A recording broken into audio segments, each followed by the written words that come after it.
Hold on, I have to fart for a second. Ah. You know, one of the benefits of me not being an attractive woman is that I can fart on stream without worrying about how I'm not charging and properly monetizing my braps.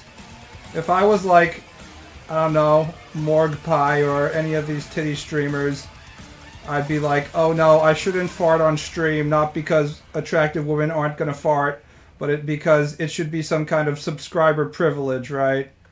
Those people would be like, oh no, I'm giving away free money here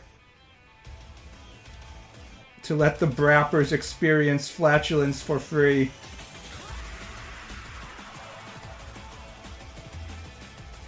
I'm just gonna merge down on this shit.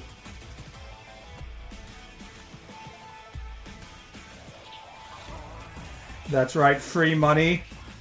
I can't get over that news story that there was a woman who was doing a business where she was selling her farts in jars, and she was like, at some point she was like, I have to scale down because I'm forcing myself to fart all day, and it's kind of hurting my intestinal system. I was just like, you're doing this shit for real? Like, you're actually farting in the jars? Like, she must be a fucking just a good person. Like, who has that level of dedication to their craft in 2024? It would be so easy for her to, you know, just pretend like she's farting in jars, or hiring somebody else to fart in the jar, or finding some kind of smell that she can trap in the jar that is like a substitute for her farts or whatever. But instead she's like destroying her body to actually give them the real experience of her farts in the jar. It's actually pretty inspiring. It's not something that I expect out of internet scam artists in this day and age. Hey, what's up? How are we doing, chat?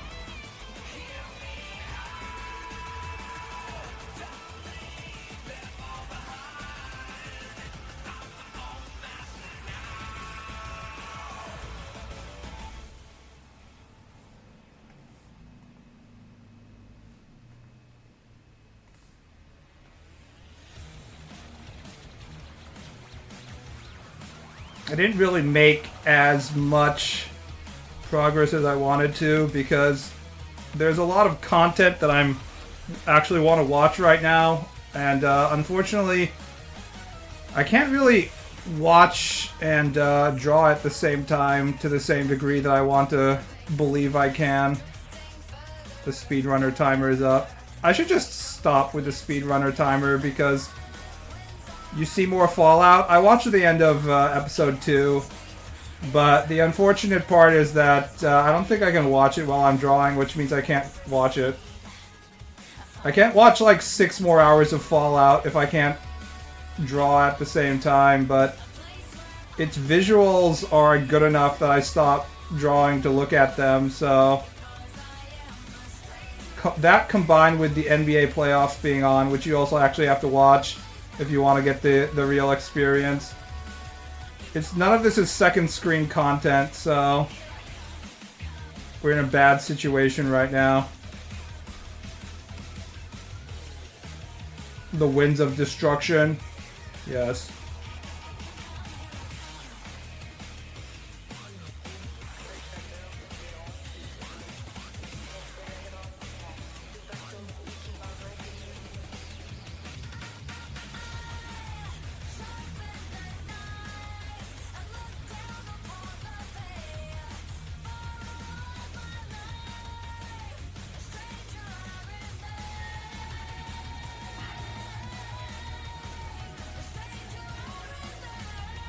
Ball is a sports guy. Only NBA and only during the playoffs.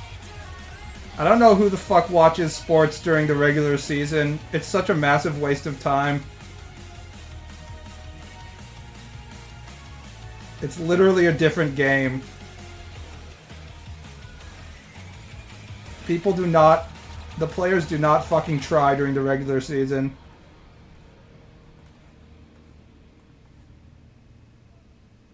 You a big Kobe fan? Not really. Honestly, here's a hot take that none of you will appreciate. Kobe was extremely overrated in terms of how actually helpful he was on the basketball court. He was like hyper celebrated even when he was alive. But he had more games in which he kind of pissed away a win by taking bad shots and stuff than him actually like making his shots and shit. I don't think current Zoomers appreciate how much my generation just fucking loved Kobe. He kind of fulfilled the mental state of very specific subsection of people who like sports, and it's a subsection of people who, when they're in their driveway shooting hoops alone, like to pretend like they're hitting the big shot. Besides Slam Dunk, I don't know shit about basketball. Do we have any fellow Chinese basketball fans in chat? I hear that like 90% of Chinese basketball fandom just come from Slam Dunk or something. No, I mean, as long as you've read Slam Dunk, you know everything you need to know about basketball. Here's a pro tip. Slam Dunk is completely based on the 90s Bulls. So, if you've read Slam Dunk, you basically know what 90s Bulls were about. You also know, like, ideas of, like, momentum and flow and bullshit like that, so it's really all you need to do. Just read Slam Dunk. You don't fuck with the Mamba mindset? I mean, what is the Mamba mindset? I will give Kobe credit for one thing. He's, like, the only person that I know among celebrities that one day decided that he was gonna decide what his new nickname was. He started calling himself Mamba at one point, and I was like, yo, you don't get to decide what your own fucking nickname is. The public decides that. That shit ain't gonna stick. And then it did stick, and I was like, wow, Kobe actually did it. He fucking got people calling him Black Mamba of all things. Well, I guess I lose this one.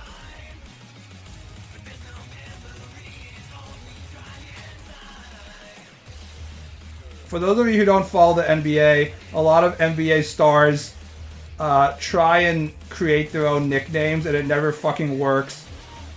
It's really sad to watch it. Kevin Durant, at one point, when they asked him what nickname that he wanted to be called by, he said, I hope people call me the servant, because I serve people, I help my teammates. And that was a really stupid nickname, and no one calls him the servant. Also, it says a lot about his pathetic beta mentality or whatever. So, yeah, that didn't work. Instead, I wish we would stop calling NBA players by just their initials. We have too many initial players. KD, AD. It was fine when we were only saying KG for Kevin Garnett, but now we have like 8 players that we call by their initials, and it's just like, can we stop?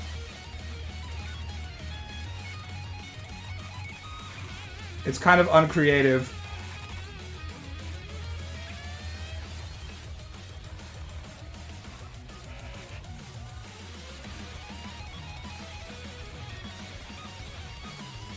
It's bad enough that the Oklahoma City Thunders has 2 players with literally the same name, and they're not like bit players, they're actually like important players.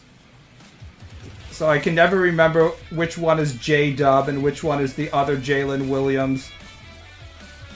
Black people, don't name your kids Jalen. Jalen was like a cool, unique name 15 years ago, but now there's too many Jalens. You're gonna have to think of a new name. We need to go back to like Kwame or whatever. There's too many Jalens right now. I never thought you'd be a sports guy. only the NBA. Again, I read Slam Dunk as well. Also, I played basketball a little bit, but I also dislocated my knees like 5 times, so no more basketball for me.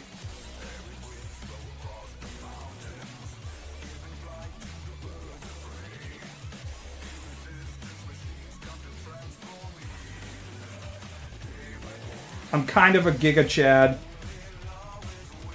when it comes to playing sports. No, actually I'm not. I'm someone who, I don't know, my parents stuck me in a swimming school to make sure I wouldn't drown, and then I was on a swim team for like 8 years, and I never actually like won stuff because I didn't have the genetics to be good at shit. But it made me athletic enough that I always work out every day. Not really athletic enough. Athletic is the wrong word. It gave me the right mentality, I should say. So then I started playing basketball around high school, and I played a lot of pickup, and then I was like that was my job during college, actually. I was the basketball team manager, and by manager, it's just like, you're just a video coordinator. You don't even coordinate anything, you just take the fucking video and bring people water and stuff, and you got paid like a solid hourly wage doing that, so it was a pretty good job from that perspective.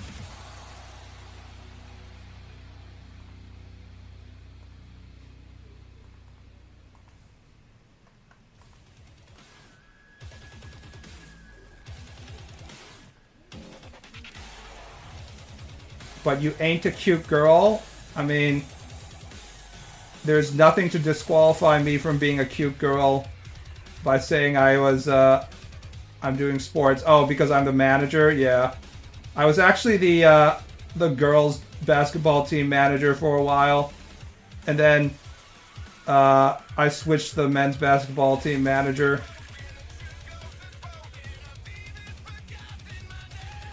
I went to a really shitty non-athletic school for college, so nobody cared about their sports programs, so they didn't even have a manager. It used to be that the cute girl was there.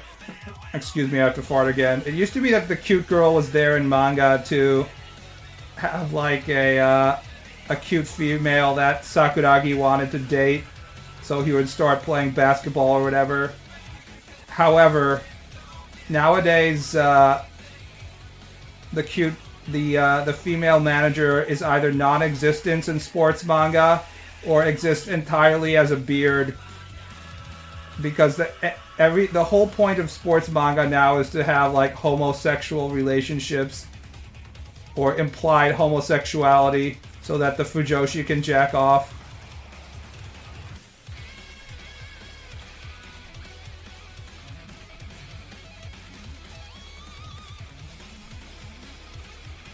I used to play football in college, but fucked my back up working in a warehouse. I'm surprised that you didn't fuck your back up playing football, but I guess you escaped that. I'm glad that I don't have a job that requires me to do heavy lifting.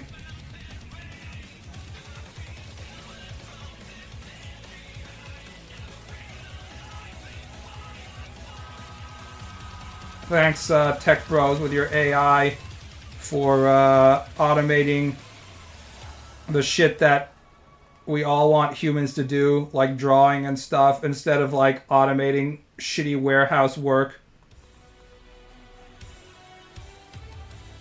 Wagey KG sucks, yes. I wonder if you can get a warehouse job, but then like start the job in the beginning by being like, you have to put me in one of the positions where I don't do any heavy lifting because I've already fucked up my back. So you just lie to start the work so that they can't put you in a situation where you're gonna, fuck yourself up. Because if it's like an Amazon warehouse, they're probably in desperate enough of more people that you could probably still get a job even if it doesn't require heavy lifting. Does your manga have deep lore? Yes, but deep lore isn't really important. Lore, I call this the lore trap, but people who start planning their video games or manga or whatever, they often have like huge notebooks full of like the secret of the world and, you know, all this amazing shit that's going to take them like 100 volumes to finish. And that's good as a motivating factor, but you really have to bury that notebook in your backyard because you can't be like, surely my readers will care about this shit.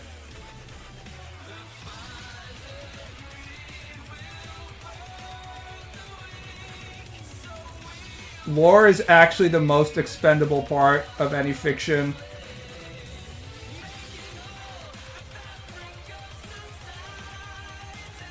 Lore should be built around the moment-to-moment plot of the story that people are actually going to experience, not the other way around.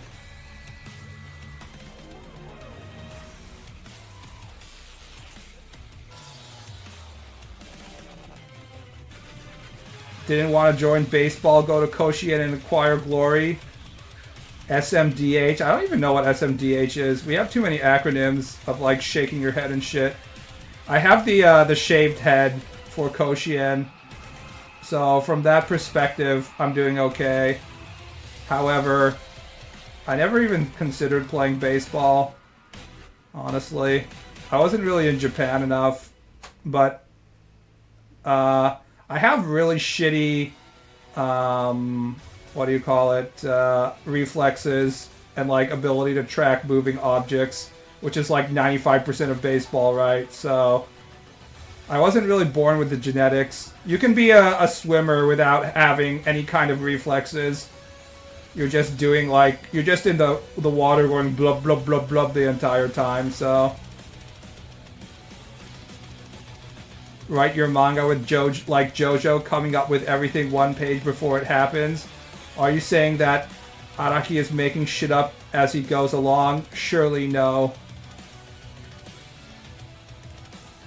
Gold Experience Requiem was planned 10 years in advance.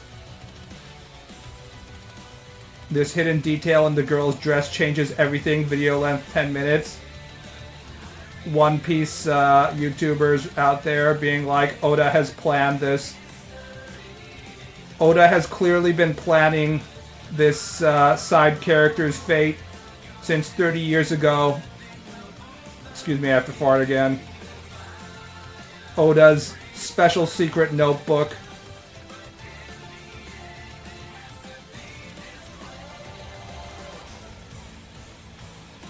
What about turning at the end of the pool without hitting your head? Well, the distance in the pool is the same every single time, so that's really a timing thing as well.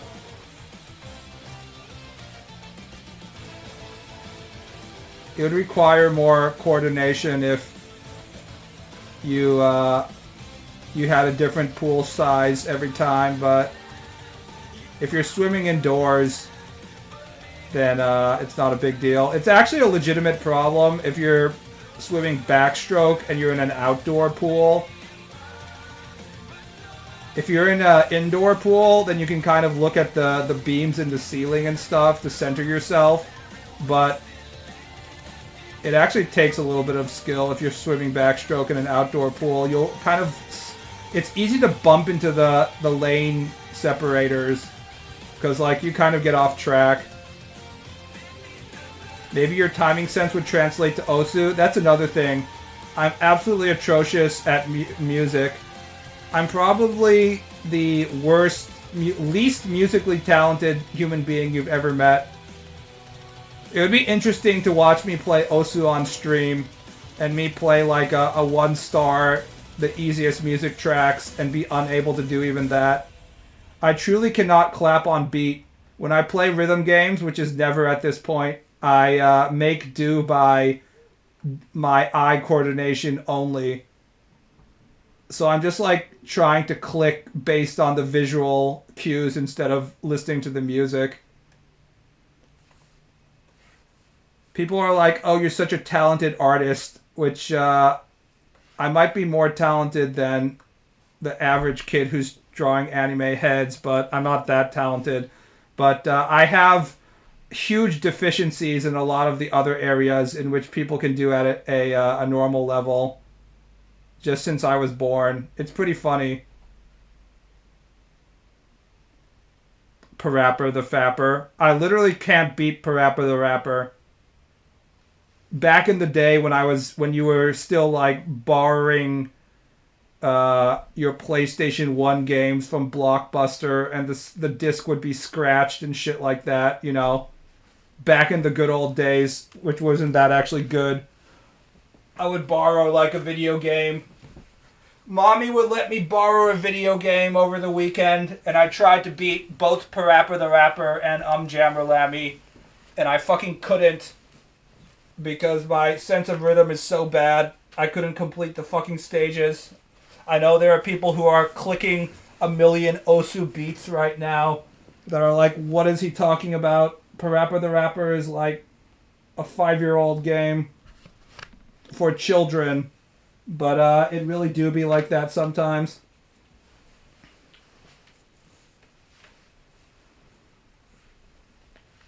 Will you publish this? No. Here's a pro tip. See the pixel size up top? 1900 by 1900. If you want to publish, you probably need to be drawing in pixel sizes at least above 5000 by 5000. If you want to publish in black and white, which is what manga usually use, you have to use a different format than the way I'm drawing with like grays and stuff like that. But you're talking about pixel sizes like 9000 by 9000. Basically above 8000 pixels if you want to be drawing in black and white for publishing. So this won't be publishable. The pixel size is too small. From chapter 2 onward, I'll probably be using larger pixel sizes, but I started drawing this way back in the day, like in 2000, I don't know, 18 or something, and I didn't feel like dealing with like a new paper size. I just wanted to fucking start.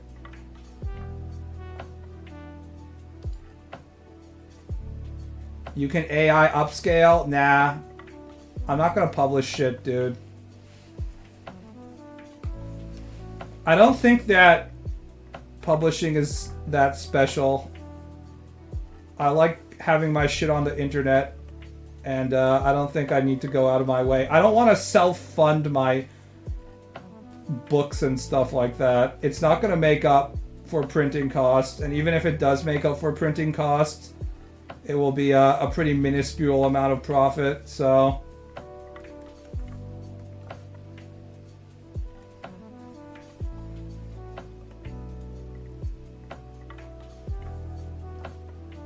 Still would give you some dollary dues for that on Gumroad.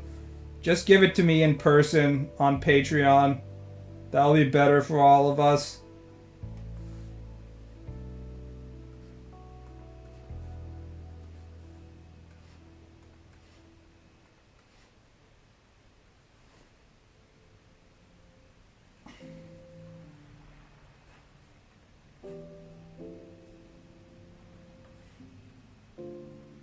How about we give it to you in person IRL? I'm not letting you get near my body in the real life anytime soon, Constrictor. The last thing I want to do is meet my fan base in person.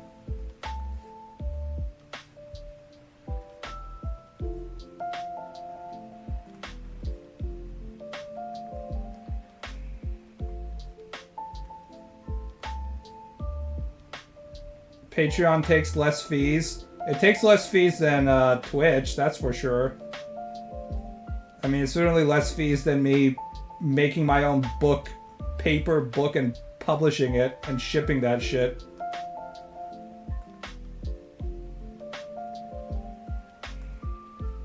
After everybody on stream was like, you need to make merchandise forever, and I finally made merchandise on Redbubble. And the amount of money I saw that I was making, I was like, okay, this is silly. Physical objects you lose a lot of money in the manufacturing process, and it's really not worth my time. Either sweaty neckbeards or rabid fujoshis, take your pick. Yes. I don't want to meet any human beings in general, and I definitely don't want to meet the type of human beings that would be interested in the stuff that I draw.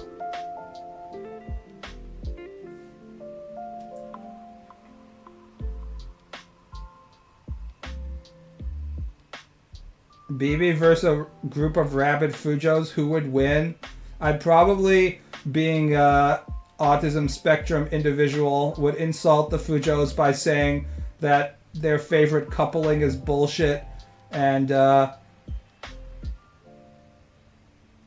default in which Tony Stark is always on top over Steve Rogers is incorrect, and then the rabid fujos would tear me to pieces and destroy me with facts and logic about how Steve Rogers is clearly a power bottom and Tony is the one doing the dicking, and I'd be like, oh no, what have I done?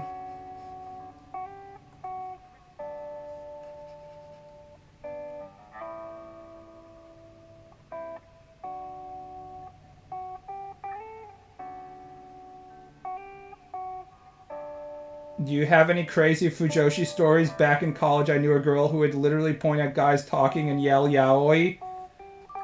Extreme cringe behavior. No. Most of my fujoshi experiences were in Japan, and those girls are kind of on the down low. They know that they're not supposed to be doing this shit in public until they get into large groups that are going to Komiket and shit. But the fujoshi in my high school, they weren't as rabid. They were fully aware that they were creatures of darkness and needed to keep themselves away from the light. Meanwhile, in my American college, there was a guy who he walked around the cafeteria and public spaces wearing the Naruto headband. You know, the Hidden Leaf Village headband. So I guess that's a win for the neckbeards right there. The neckbeard was more proud of his power level. He wasn't afraid to let his colors fly. But I wish he was a little more afraid to do it. Dies of cringe. Yeah, he literally wore that every day. It wasn't a day by... It wasn't like today is a special day, so I'm gonna wear my Naruto headband. He wore his fucking Naruto headband every day. Needless to say, I avoided him like the plague. I didn't walk up to him and be like, hello, sir. I see that you are also a man of culture. Perhaps you would like to join my anime research club?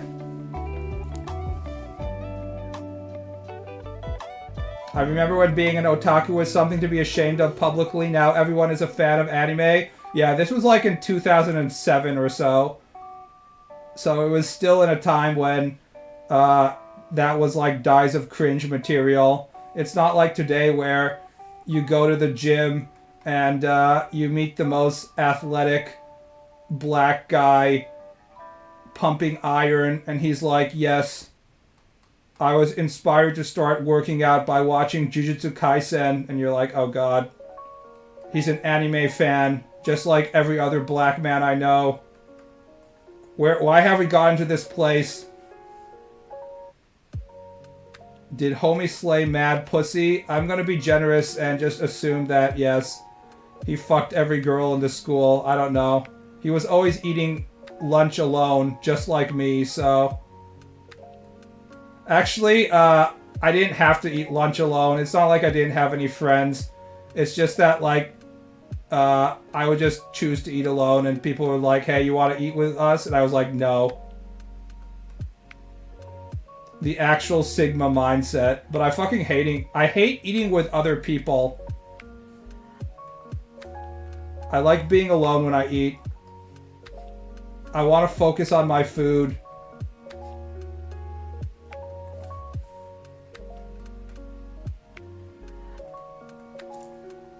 Other human beings bother me.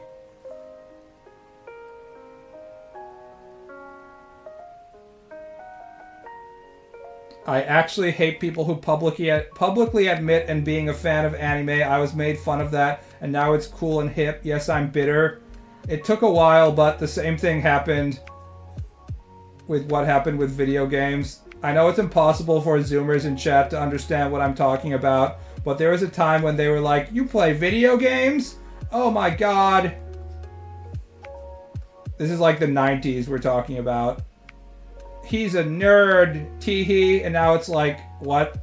You don't play video games? You're not wasting your life playing Fortnite and NBA 2K?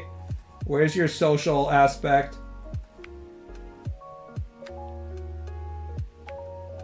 You know what, I'm just gonna fucking mirror this eyeball. I need to start getting used to doing time-consuming shit or time-saving shit.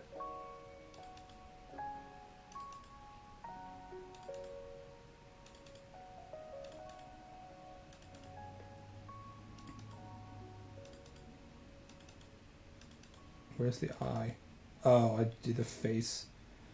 In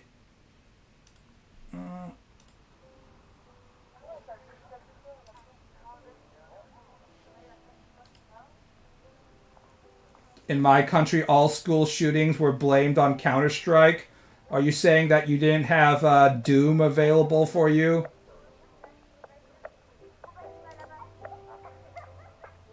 What the hell? I thought we had our classic gore shooters.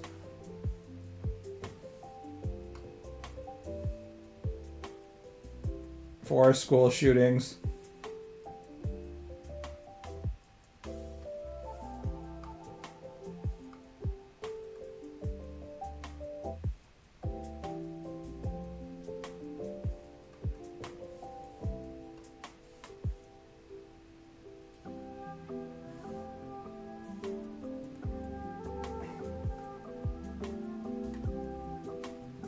Doom was censored, LMAO.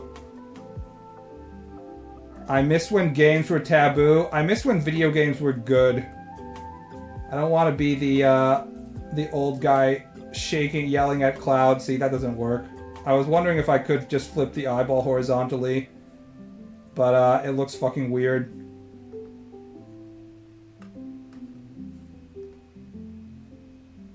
I swear to God, this eyeball looks smaller than the other one, but it's not. This is why you can't draw half a face and then just flip everything and hope it works, because that's not how shit works. Not a boomer take at all. Games suck now. Yeah. And it's not like the video games were better when I was a kid kind of thing. It's that video games have gotten dramatically worse in the last, like, 8 years or so. The pace and frequency in which we get good games.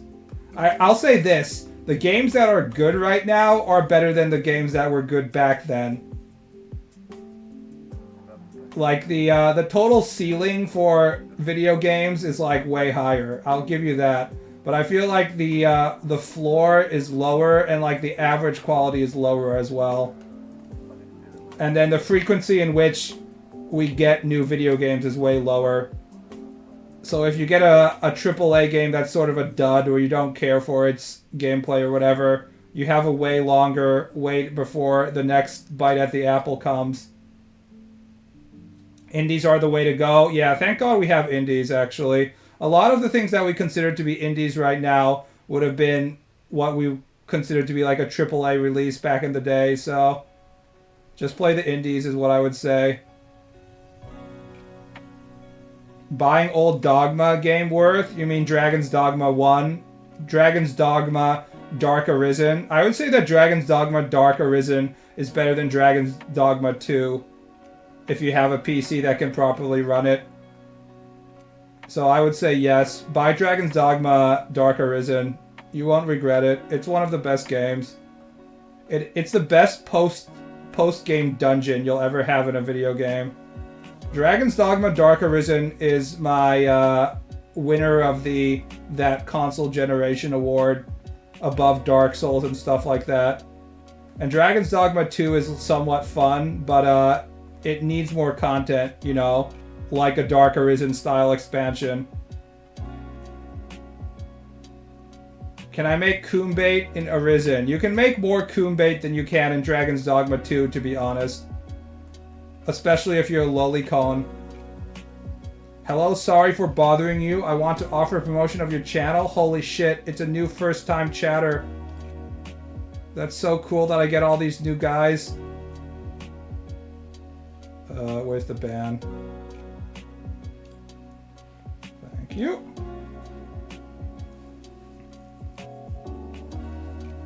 You can have lolis in Dragon's Dogma 1, so yeah. Dragon's Dogma 1 without the Dark Arisen expansion doesn't feel like a finished game, which is why everybody... So the reason why all the Dragon's Dogma heads were so hyped up about 2 was because it had so much potential. Dragon's Dogma 1 had so much potential to be like the greatest game of all time if they just gave it like 2 more years of game development and had a larger map and had better technical limitations and all this stuff. And it did something that other fantasy video games simply didn't do, which is have like a actually fun action-based combat system that was fun to play.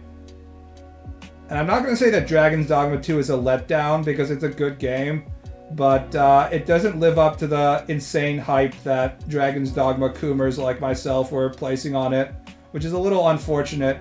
But it was clearly pushed out the gate too fast. It's lacking about, I don't know, another 6 months to a year of development for it to compete with Elden Ring, which is a shame. What's your greatest game of all time? I assume is what you're asking about. That's a hard question. I sort of have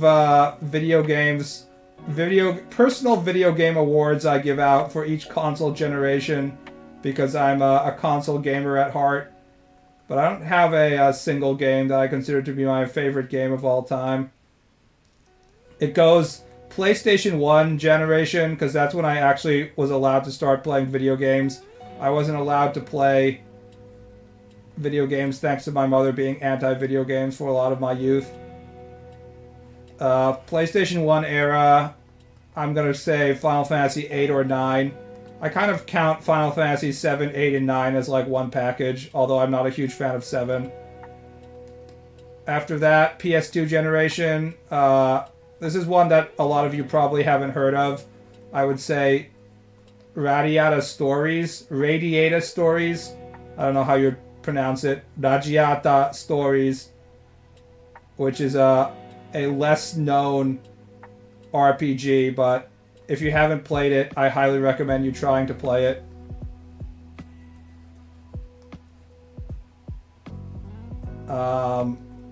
After that, PS3, Xbox 360 generation is Dragon's Dogma. And PS4, I'm saying Neo 1 and 2 as kind of a package. I don't know what for the current console generation I would say, because we have had so few games. This looks cool, I might try it. It's like... It's a game that I really wish they would create similar games to it. The reason why I chose Radiata Stories in like my best console generation games is it... You know how like in shonen manga... Like, there's a world in which there's all these characters with different power levels, and you run into, like, the hyper-powered characters within, like, your own organization and stuff. That meme. And the bad guys have their own hyper-powered characters. Radiata Stories is an RPG set in that kind of a world, except you can fight with all those characters, and you can fucking challenge everybody to a duel, and then you get to recruit them, Suikoden style. So there's like 200 recruitable characters. It fully realized the shonen manga fantasy of like different power level characters living in the same environment that I really enjoyed as a kid. I need a AAA Haiti game. I know this is a meme, but I'm actually gonna have to be just jack off to the porn regarding that one. I have literally only heard about Haiti in terms of people talking about the robot's ass. So, Stellar Blade is okay. I'm not gonna look a gift horse in the mouth because I really miss having a lot of coom bait in all my video games, but it's not exactly what I want. I don't like parry gameplay. I'm just gonna go ahead and say it. I recently finally bought Sekiro and started playing it, but I haven't finished it because I just don't find parrying satisfying as a gameplay mechanic. I said that I have bad reflexes when I said I wasn't good at basketball, and obviously that isn't helpful with parrying gameplay. But even when I start to get good at a combat in these types of parry games, it's just like I don't enjoy it as much as other forms of defense like blocking or dodging and shit. So when there's a huge benefit to being good at parrying shit, it kind of demotivates me.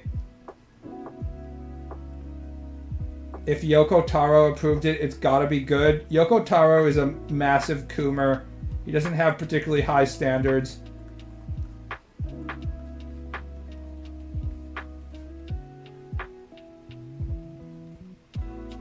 Hades' bazungas are huge too, boobist. This is the reason why I've had to time you out like 30 times because you keep on saying make the boobs bigger. Yoko is horny as fuck. He has to wear that mask because if he doesn't, his horny powers will be unleashed on the world.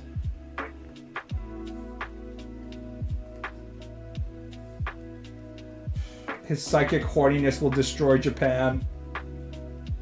But Nier Automata though. Also, Yoko Taro's works are massively overrated, especially in terms of like plot. Plot and setting, which he gets a lot of credit for, is fucking stupid.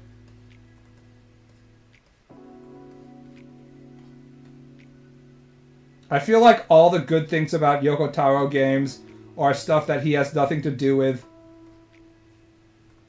Which is like the gameplay that was designed by what's it called, the studio, and the ass that was designed by a different character designer, and the music that was designed by a different composer and shit like that. I'm like, where does Yoko Taro actually come into this stuff?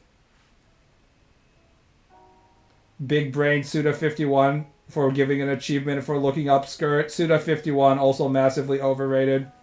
Yoko Taro and Suda51 are the two Japanese video game creators where I'm just like, okay, they're doing something different and I appreciate that. However, I don't actually like their video games. I'm not going to pretend I like their video games. I know like every quote-unquote hardcore gamer is like Killer 7 is a unmatched masterpiece, and when I played Killer 7 back in the day, I was like, this looks like garbage. I can't even tell what's going on with these graphics.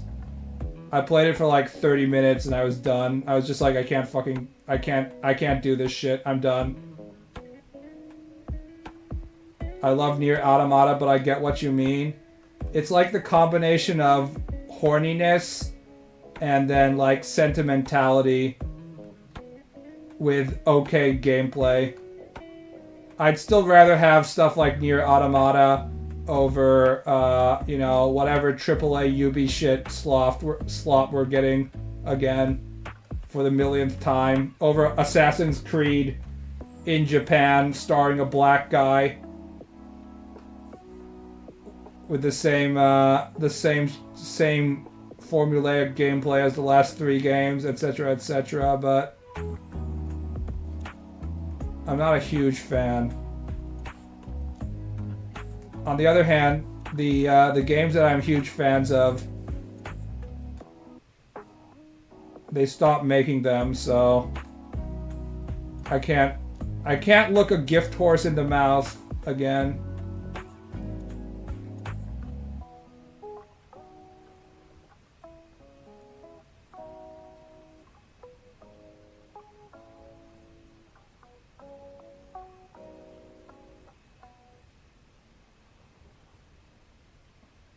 Last Western AAA game I played was Red Dead. It's pretty, you know, I'm a gamer when I look at Red Read 2 and I can immediately assume that it's Red Dead. I haven't played any Rockstar games after I dropped Grand Theft Auto 5 without finishing it. And there's something about the Rockstar storytelling right now. Not right now, but I always disliked it. I always disliked the mission structure in which you're sort of a silent or relatively silent protag, and then afterwards they added talking. But I hate how every Grand Theft Auto game and Red Dead game is like you're the sort of stoic person, and then you go to the location, and then you meet like a wacky character who's like, "Hold on there, Mr. John Marston. Yes, sir, I'm just a wacky inventor in the year 1900. Oh, hold on, I'm messing around with this potion. Oh, I'm so wacky. Oh, I need to do this one thing. I need to go here and shoot some people. Haha." And then like your player character is like grumble, grumble, grumble, and he walks away from the cutscene, and then you go there and you shoot some people, and it's like mission accomplished. Da da da da da. And then you meet the guy again, and he's doing another wacky thing, and you do that like 6 more fucking times. And then he says, "Whatever you say." Yeah, it's always like, "Whatever you say." It's like, yo, I've murdered like 5,000 people in this game already. Why the hell does the gameplay always have to be me doing this wacky little errand that this guy wants me to do? It was fine when I was playing GTA 3 or whatever, but after a while I just kind of got sick of it. It's weird how, despite like having way more complex characters and scenarios and all this stuff, they never really changed that format. You forgot the subtle alien cryptid encounter a time traveler. Who is this man wearing black? Could he be Satan? I don't know. It's just like, okay. GTA always felt like the game you play in middle school to me. I mean, GTA was fucking mind-blowing when you were playing GTA 3 for the first time and you literally didn't have open world games at all. Zoomers will never understand what a fucking mind-blowing experience GTA 3 was, that you could just walk up to a car and fucking jack it, and like the Indian taxi driver would be like, "Please sir, give me back my cab," and just start driving. And you're like, holy shit, the world is huge. And by today's standards, it's like the size of one block, basically, GTA 3. But you the fucking millennials were pissing their pants playing this game. Yes, you can make any game or story sound stupid by describing its elements in a dumb voice. This is true, but that is actually how GTA mission structure works. If the GTA mission structure doesn't bother you, then keep on playing it, but I've watched people playing Red Dead Redemption 2, so I know it's the same. Here's the thing. I want to roleplay when I get to play a open world video game. I want to be able to play my own character. And not in terms of like GTA Online, in terms of like against the other NPCs. So for that reason, I'm not really interested in Red Dead Redemption 2, because I don't want to play, you know, Arthur. I don't want to be on the determined tracks when I'm playing an open world game. I didn't even finish Red Dead Redemption, actually. I really got to the end. I was getting close to the end, and then I just sort of lost interest. Once I went to every location in the map, I was just like, I don't really care anymore. At some point, I stopped caring about whether I finished games or not, because I realized that I didn't necessarily like the games more just because I finished them. In fact, a lot of video games I liked less after I finished them. Roleplay as a Japanese person by tying up the Chinese guy and putting him on the railroad tracks. Roleplay as an incel by tying up the woman and putting her on the railroad tracks. Betsy shouldn't have rejected my advances. We could have been special. We could have been a special couple, but look what you made me do, Betsy. Now I must murder you by leaving you on the train tracks. LMAO. Hey, what's up?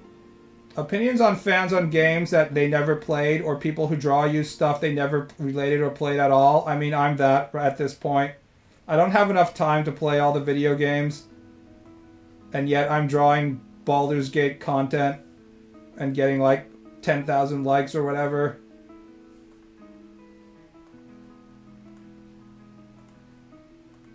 I spent a lot of time shitting on Spike Lee for being like, I'm sure the most recent Tarantino movie sucks, although I haven't seen it. Oh, he was complaining about Django Unchained, that's why. Because Spike Lee thinks he's the president of black people, or at least black people in movies. So he was like, Tarantino can't make a blaxploitation movie. I haven't seen it. And I was just like, you know what, Spike Lee? You're not qualified to say that. You need to at least watch the movie. But I will 100% do the same shit with me in video games. Because I've played enough fucking video games to know which ones are good and which ones aren't good and which ones I'm going to like and which ones I won't like. Even without playing them. And video games are way more of a money and time investment than just watching a movie, so I think you're allowed to have some sort of opinions. Like, if I watch streamers playing about 30 minutes of Starfield, and that's enough to know that I have zero interest in playing that fucking game. And if someone was like, how do you know that Starfield is a bad game, even though you haven't played it, I'm just like, I 100% know that Starfield is a mediocre, boring-ass game. I don't need to waste $70 on it. You cannot convince me that I'm not qualified to my opinion when it comes to stuff like Starfield. Yeah, Starfield, LOL. Django was good. Django was fun. I was kind of out on Tarantino after I watched Hateful Eight in the movie theater, which was a huge mistake. I don't want to watch any movie that's like 3 hours long in a movie theater. But I'm totally back on board after Once Upon a Time in Hollywood.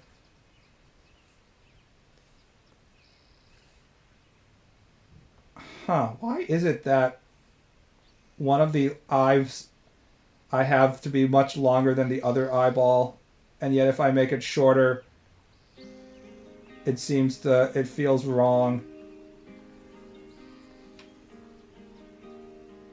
This is why you can't really just construct people's faces based on like mathematical measurements, because it's all about feel. I don't know why. You dodged a bullet with Starfield. I only have a PlayStation. I have a gaming laptop, which is what I'm drawing on right now, which can probably run most AAA games if I lower the settings a bit, but it gets pretty hot, so I don't want to... I want it to last as long as possible, so I try and offset most of my gaming needs onto my PlayStation 5. My laptop is for drawing and porn. I need to protect my porn collection. You've dodged a bullet with Starfield. I think my previous job applying paint on windows is more stimulating. I mean, you can tell that Starfield is boring just by looking at the screens of it, right? Just visually it's boring, which is really interesting. You'd think that they would make something slightly more interesting to look at, but nobody was able to step in when they were making their quote-unquote NASA punk art style, whatever the fuck that means, and be like, this looks fucking boring. Also, what's the point of having sci-fi without aliens? Like, isn't that the whole fucking point of having, like, spacefaring sci-fi? Is having, like, cool alien races and shit that you can talk to? What's the point of having life on other planets like they have on Starfield if you're not going to have any alien civilizations? Didn't anybody step in and say, this is fucking boring? Hot alien babes. Exactly. If you can't have sex with a blue woman, what's the point of sci-fi?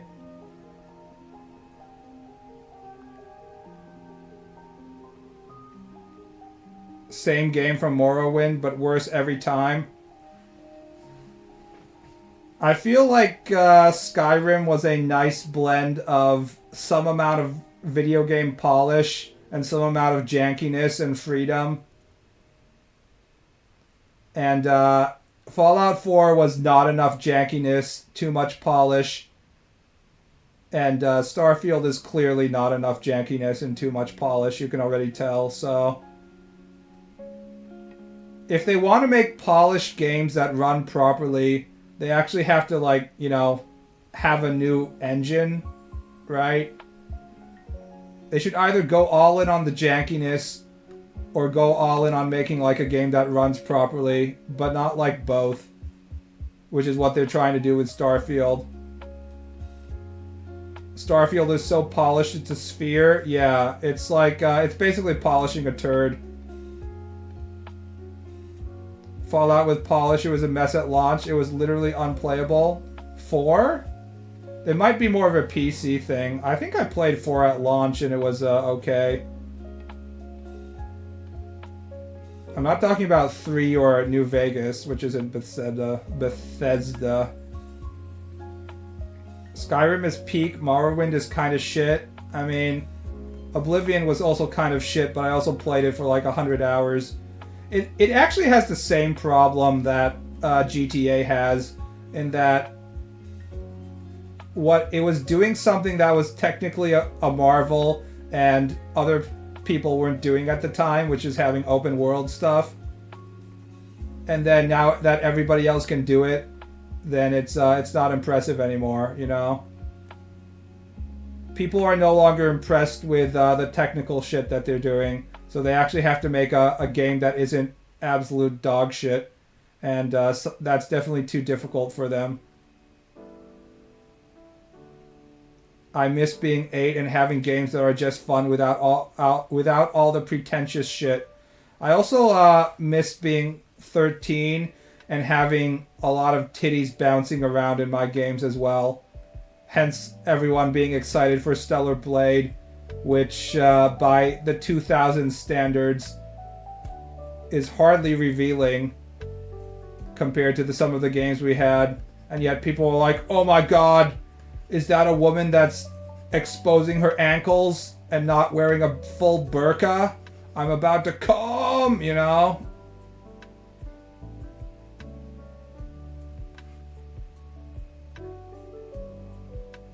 I wish developers would shit out performance updates or deliver actual optimized games that can run at a stable 200 frames per second on mid-tier computers. That's the PC gamer I know, right there. PC gaming without the budget to buy a 4090 and then being like, I actually want to have a good frame rate. As a console gamer, we got 20 frames per second on our games and we enjoyed it. And sometimes you got 10 frames per second when there were a lot of objects on screen and you're like, this doesn't bother me at all.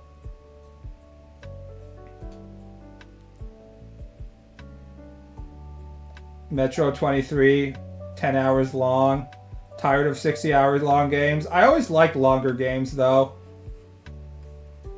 So that's never a real problem for me. I like Xenogears, even though it was boring as hell. Xenogears is one of those games that went on forever. And then it was done. I checked the timer and it was like 72 hours long. And I was like, holy shit. That felt like twice that length.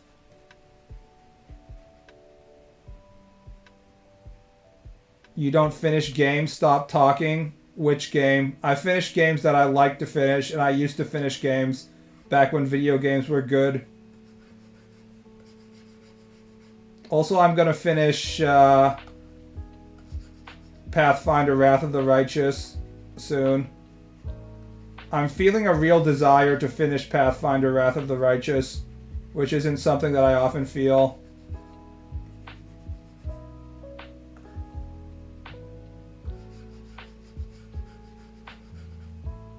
Only about 10 more hours, I think. 10 or 20 hours. Did you ever play Valkyria Chronicles? Yes.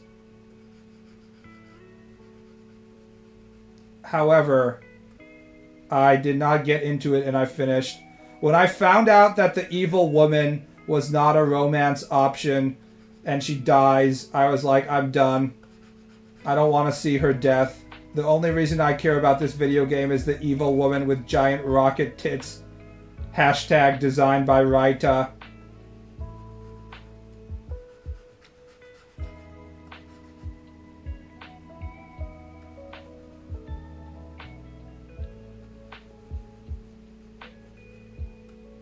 And I could never overcome that, the mental block.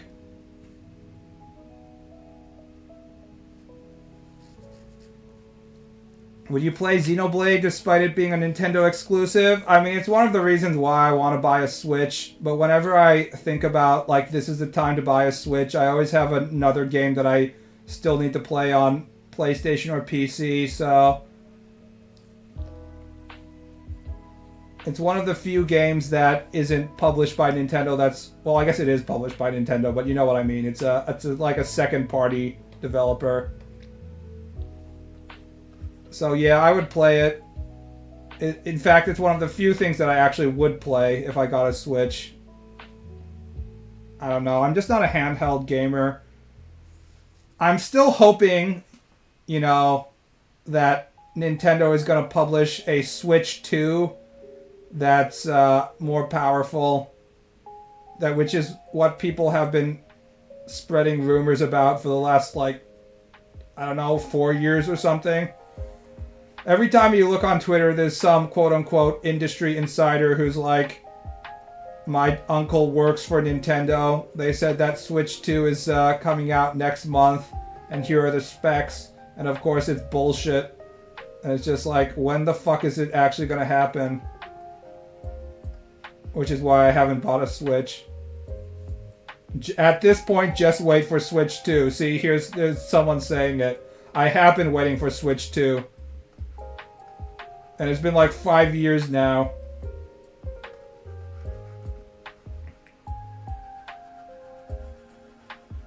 The problem with Nintendo hardware and software is that it doesn't get any cheaper, even if you wait. Nintendo, yeah. I also don't like being part of the corporate ecosystem of Nintendo. I don't want to give them money. It also bothers me how that their video games are always expensive.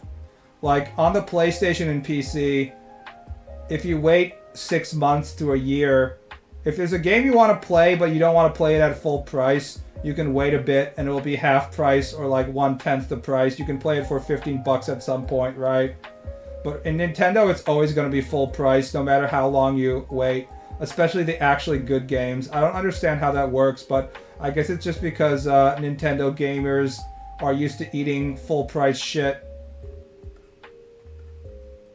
Nintendo knows that Nintendies will pay $80 for whatever Zelda game they shit out, so it's never going to be cheaper.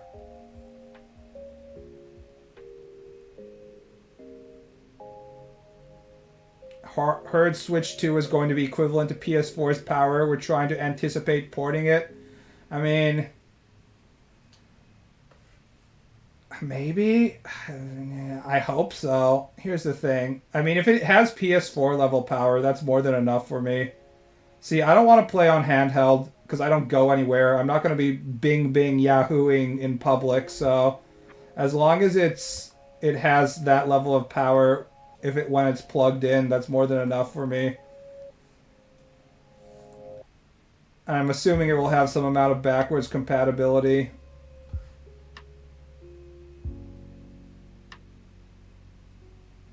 Planescape Torment. That's one of the games that I need to play. I need to play a lot of the CRPGs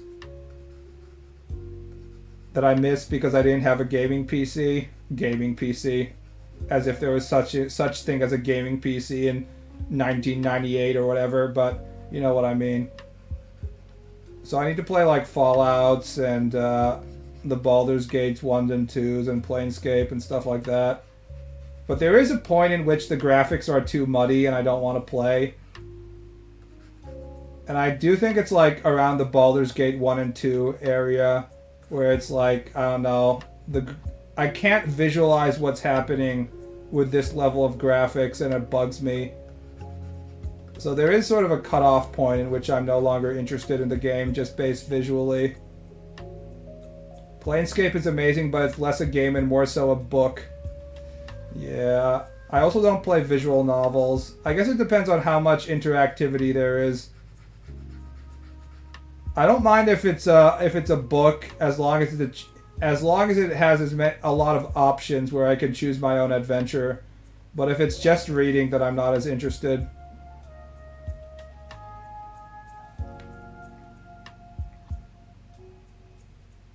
I wish I didn't hate isometric perspective.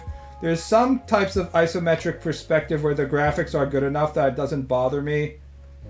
But in like the really early Dungeons and Dragon games on PC, I feel like PC graphics for really old PC games are way worse in terms of just like how they look, how they've aged, than console games like for Super Nintendo or Nintendo. Like, I have a GOG account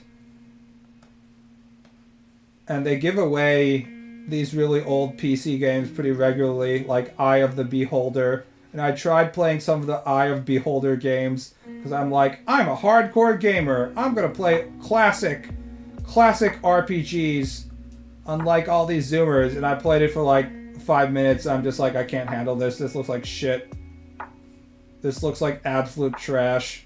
My eyes hurt. I'm not going to play this. So, yeah. It turns out graphics matter a little bit. It doesn't have to be perfect. Bad frame rates really don't bother me. Gothic series. I remember reading Game Informer in like 97 and then giving Gothic like a really poor score because it was too janky or whatever. And I remember thinking, oh, Gothic must be bad or something like that.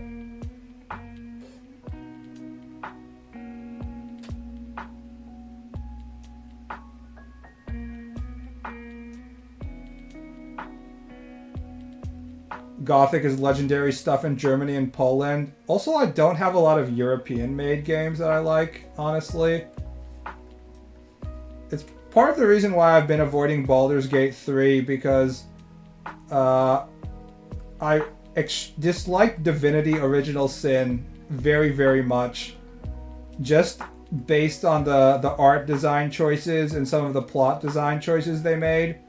I was just like, I fucking dropped it immediately. I even bought it full price. I bought Divinity Original Sin 1 at full price, and I had to fucking take it back to GameStop because I hated it so much. So I've been a little more cautious about Baldur's Gate 3.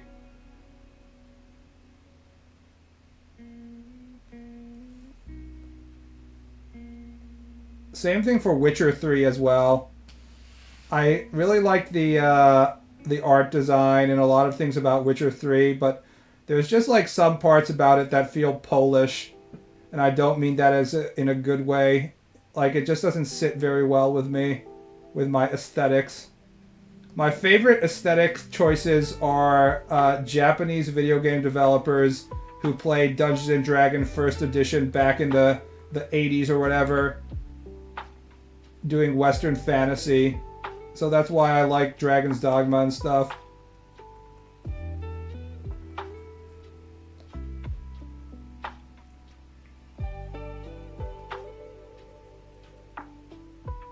For some reason, Eastern Europe made pretty good games because they're actually part of Asia. That's why they have that samurai blood flowing through their veins. Their veins are made out of samurai blood and vodka. So they haven't been infected by the current Western Europe shittiness of video games that is Western Europe and American games right now. I don't think we are, LOL.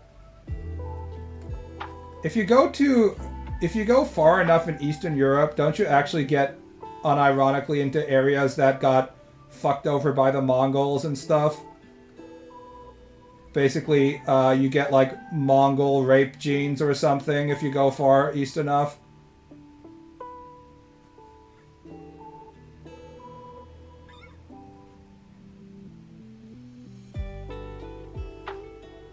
Well, yeah, I live there, LMAO.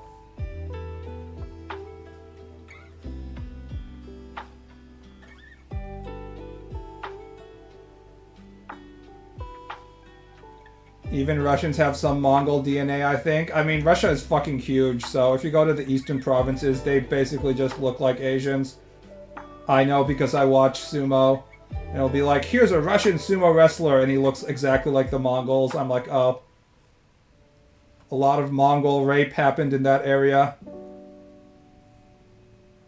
German game makers were so close to greatness, now what's left is Truck Simulator. I mean, you have only your own population to blame, though, right? Maybe if the German consumers weren't so interested in playing, like, Warehouse Forklift Driver Simulator 2024 or something, they would make other things. The German autism to be working other jobs when they're done working their job during the day is too strong. They can't fucking help themselves. The only fantasy they want is the fantasy of being a train conductor or whatever. A buddy of mine actually works on those simulator games. It's reliable money. I mean, isn't that the weird part, though?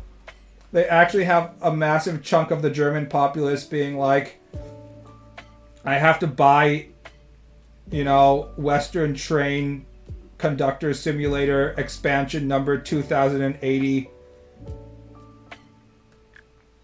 They added new train cars or whatever the fuck.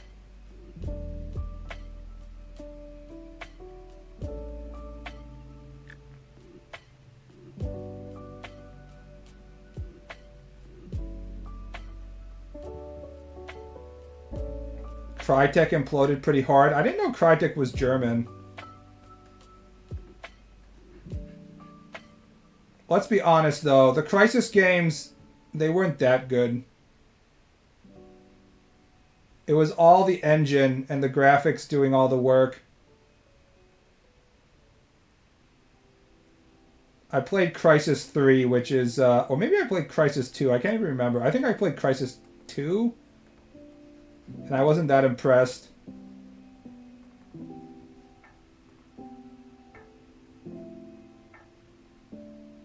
It was cool and it was all mismanaged and took in the worst possible direction. To be fair, there was no game that made you look cooler on the video game boards when it came to like showing how powerful your personal PC was when you could run Crysis 1 in, what was it, 2003 or whatever. When did Crysis 1 come out? And like, there was a fully rendered jungle and shit. That was back in the day when having a PC was different from a console, and you could actually be like, heh, console peasants. Look at them playing their silly little children's games while I can run Crysis on my rig. And now, owning a gaming PC and owning a console is basically the same fucking shit. Besides having about another 50 extra frames per second. You're getting the same video games, you're getting the same graphics, you're getting, in many cases, worse performance.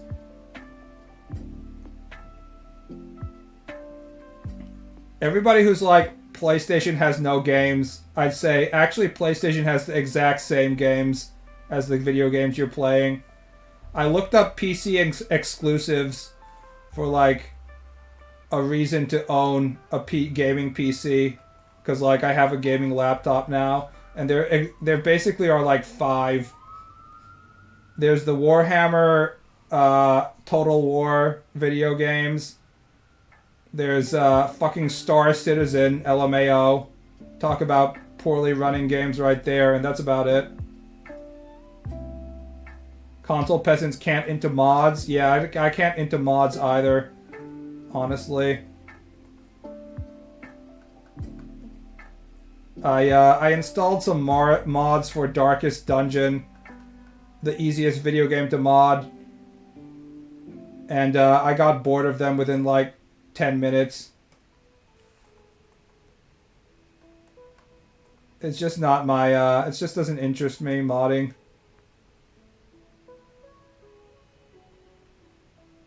Console exclusives are a fucking joke. Paying $500 for a game experience because you have to buy a console. I don't think anybody buys a console. Like, I don't think anybody buys multiple consoles because they want to play a specific game anymore, which was definitely a thing that you used to do. You're like, I have to own a PlayStation because I want to play Gran Turismo or some shit. Nobody does that shit anymore. All the best games are ported to every other console and PC and shit.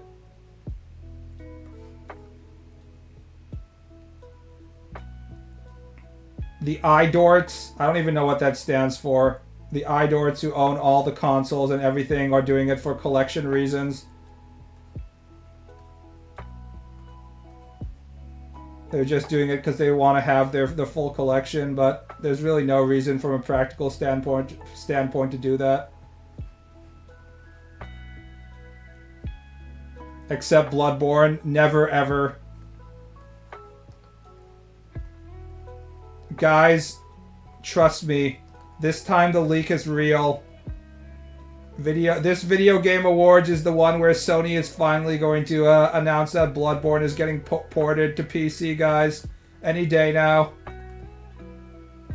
They ported all their other exclusives. Surely I'll be able to play Bloodborne soon.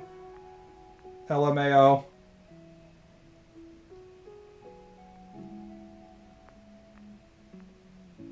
I mean, the ironic part is you could play Bloodborne on your PC by subscribing to whatever streaming service. I forgot what it was called that PlayStation had, where you would stream the video game. I tried using that for like, because there was a free trial. I tried using it for a few seconds, and I couldn't tell if there was actual delay after pressing the button or not. It felt like there was like a few milliseconds of delay, but I couldn't fucking tell. I should have done it with like a video game I had actually played before, but I was doing it with Dead Rising.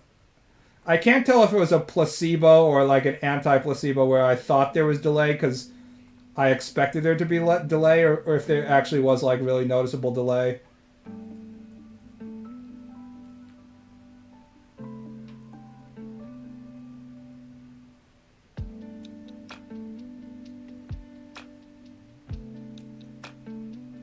PS3 had Dragon's Crown, Metal Gear, Heavenly Sword, Get Fucked, X-Chuds. I thought Dragon's Crown was on Xbox. Was that not true? I had an Xbox actually for the first Xbox and the 360. I think a lot of people did. That was when they were still actually like publishing games. Reminder that the Xbox 360 exclusives, they had Blue Dragon, Lost Odyssey, they had fucking Ace Combat 6 as an exclusive. There was a very brief, well, it was actually pretty long. There was a several-year period in which Xbox 360 was the best place to play Japanese video games. I can't fucking believe that actually happened.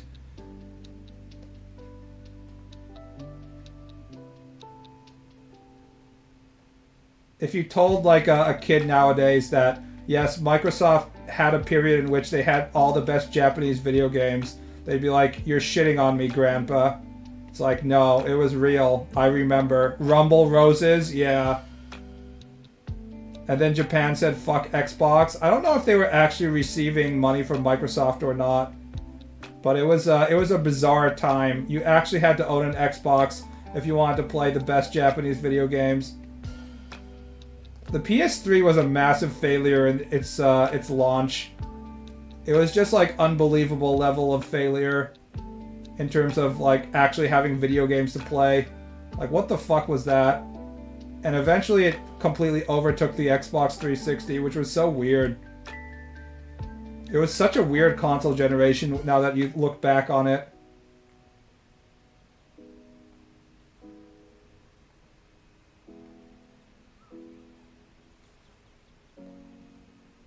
Xbox had Castle Crashers. Back when co-op was actually fun. You know, when co-op was still free if you were a console gamer. You didn't have to subscribe to a $60 per month fee and you could actually use your internet. Attack its weak point for massive damage. Yes. Because DX 1 through 5 was absolute dog shit. Is that the cell processor you're talking about? I can't tell. I don't know if that's a cell processor thing. I know that the PS3 was actually significantly more powerful than the Xbox 360, but if you played a video game that was ported to the 360 and the PS3, the PS3 version always looked like 10 times worse than the 360, because I guess the programmers only know how to use like one cell processor at a time. Oh, DirectX. And then every once in a while there would be a PS3 exclusive where they actually knew what they were doing and it would look way better than the 360, like the Uncharted games or Metal Gear Solid 4. It was a weird time. Microsoft fucked up their relationship with Japanese devs. Good thing that they no longer have any relationship with any developers at this point.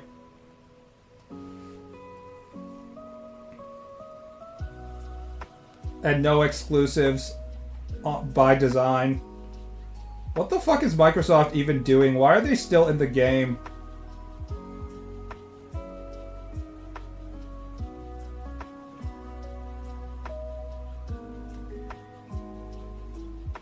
Remember how like a month and a half ago or something, it seemed like Microsoft was going to announce that they were going to go like full third-party publisher or something? And ultimately they didn't do it, but they may as well be. They are busy spamming Game Pass for shitty old games. And I'm pretty sure that Game Pass is losing money. I've heard the Xbox say that it's a huge moneymaker for them and that Xbox is like hugely profitable and stuff, but I don't actually believe it. I think that's an accounting trick. I actually like legitimately believe that Xbox hasn't ever made a profit. Because like I think that they took all the money that they had to use on fixing the Red Ring of Death massive console failure issue they had, and they did some accounting tricks, so it doesn't seem like Xbox has been a huge money sink. But I'm actually legitimately skeptical if Xbox has ever made money for Microsoft. I just feel like it's one of those sunk cost fallacy things where they're in too deep that they can't pull themselves out.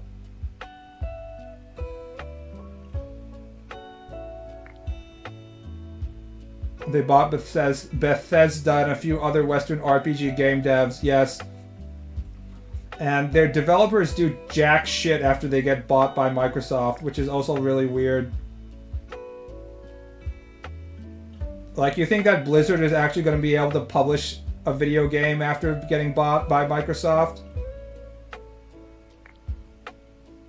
People fucking hate Diablo 4.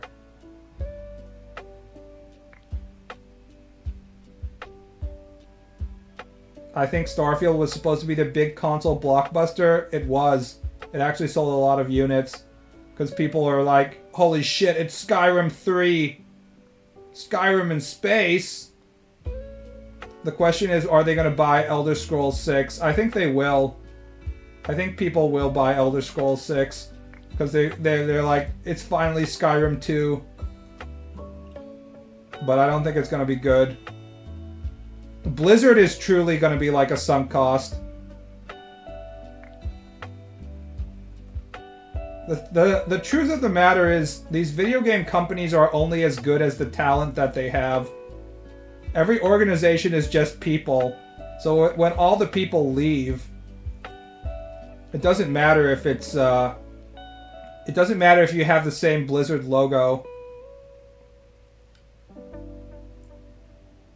I don't think it's ever happening, Chief. I mean, if it does happen, I won't be able to play it because my PC won't be able to handle it and I don't have a Xbox, so it doesn't really matter.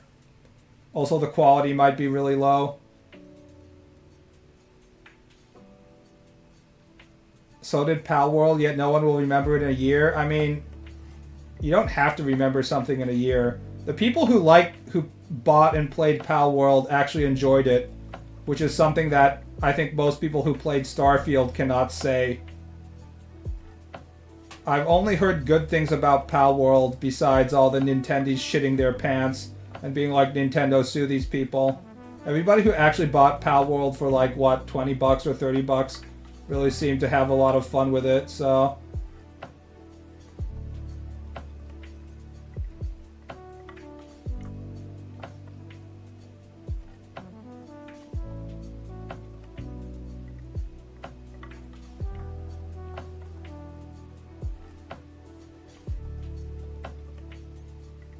Honestly, the way of thinking in terms of like, if people aren't playing your video game 5 years from now and still spending $10,000 a month on whatever collectible shit that you're selling, then your video game is a failure, is a really bad way in which we've gotten used to in the game industry. Like, it's like, if you don't make the next Counter-Strike, then it's a failure. That kind of mentality is actually really bad, if you think about it. And part of the reason why we have so many duds right now is that people get ahead of their skis. The developers are like, we have to create the next Counter-Strike, and then they end up creating nothing. It's hard enough to create a good, fun video game instead of the next live service game that people are going to play and pay for forever. Everybody tries to be GTA Online, and it's really not the developer's fault. It's definitely the publisher's fault, right? The publisher is like, look at that thing that Rockstar has that makes a gazillion dollars per month. I want that. It's the same reason why we have so many derivative gachas. Everybody wants to be FGO or something, and they make a gacha and like, we made the same game, surely you can play it. Well, nobody has enough money to play multiple gachas considering you have to waste $10,000 every month. People have... Which is why, like, the big hits of this year are these, like, $30 games, which you can play for a while and drop or not drop, depending on how much you like it, in terms of Helldivers and Pal World.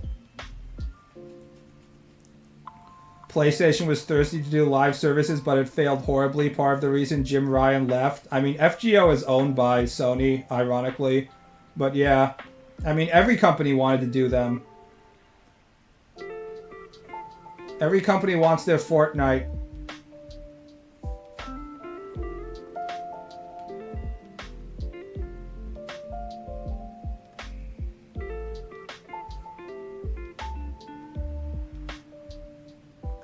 Damn it. Why the fuck is it so hard to draw people just like straight looking at the camera?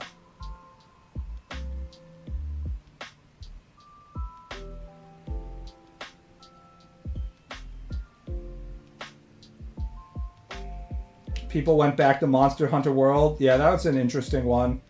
Monster Hunter is truly like the king of replaying the content. Even I went back to Monster Hunter World. Not at the same timing as when everybody else was playing it. But, yeah. I played through Monster Hunter World once.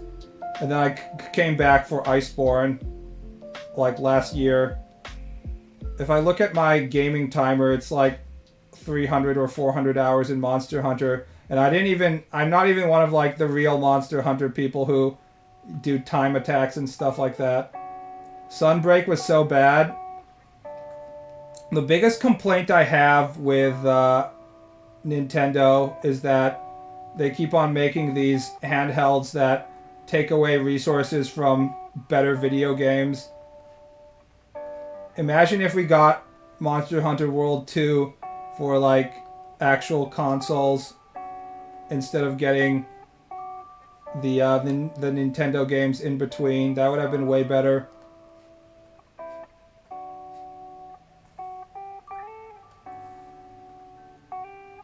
Rise, whatever. Apparently Sunbreak is better. I bought Rise and Sunbreak, and I haven't had the energy to continue playing them for some reason. By for some reason, I mean the gameplay isn't as good as World. I know a lot of people like the bugs, but I don't like the mobility. It makes the game feel like something other than Monster Hunter. Monster Hunter should be about deliberate movement and being calculated in all of your moves and being really, really anal about distance and stuff like that, and just perfectly hitting the monster with the tip of your hunting horn. You shouldn't have all this be able to fucking zip around with your bugs. Now they are busy making Mario movies. I mean, it's not like Nintendo is making the Mario movie, but Nintendo's real business has always been the character goods, right? It's surprising that it took them this much time to get an actually good Mario movie, but I don't know. I'm not a grown adult that plays Nintendo games, so it doesn't really bother me one way or the other. I feel like Nintendo, being super interested in Nintendo games when you're older than 20 years old is a huge red flag for being like, you know, a pedophile. If we have any parents out there, if your babysitter is like, oh, your kid is playing Smash, I too am playing Smash. I'm a huge Smash fan. I love Mario. You should find a different babysitter.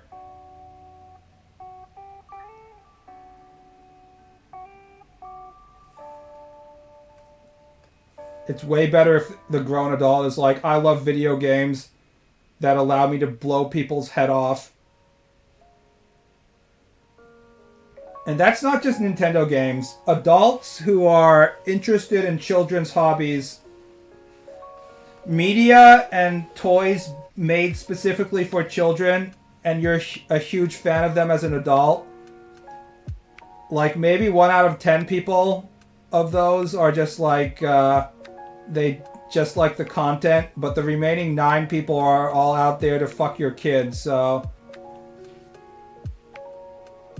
Children's hobbies like drawing. You can call drawing a children's hobby all you want, but we've had great painters since the time of the cavemen, so that trolling isn't going to work. You can't even make that argument even as a troll argument, honestly. Considering, you know, when people think of drawing, they think of like fine arts and stuff. Lego Bros feels bad, man. It's okay, it's just autism. Is Smash really made for kids? Theoretically, all Nintendo games are made for kids. Nintendo just straight up says that their video games are made for kids. But their fan base is made up of man-children, so they refuse to listen to Nintendo. Nintendo keeps on being like, Smash is a party game. We're not going to let you have tournaments. We're not going to listen to any of your balance patch bullshit. Stop playing Smash, you're a grown adult. Stop playing our video games, you're a grown adult. And all the Nintendo fanboys are like, no. We will not stop playing your video games despite being 40 years old. I still play Yu-Gi-Oh! Sometimes, but that's Stockholm Syndrome. I don't count card games as children's things. When I say this is dangerous and you have to make sure your babysitter doesn't engage in this content because they're a pedophile, I'm specifically talking about 3 or 4 things. Pokemon, Nintendo stuff in general, including Pokemon, Roblox, definitely. We have like actual proof that Roblox enjoyers, like 70% of them are pedophiles or whatever. Harry Potter also, I think, is a pretty big red flag. Legos are more of a red flag for autism than pedophilia, I think, but, you know. Honestly, include 30% of Harry Potter fans? Yeah. Bring back the cringe tier, BB. I tried to do the cringe tier list, but I realized they were all equally amount of cringe, so...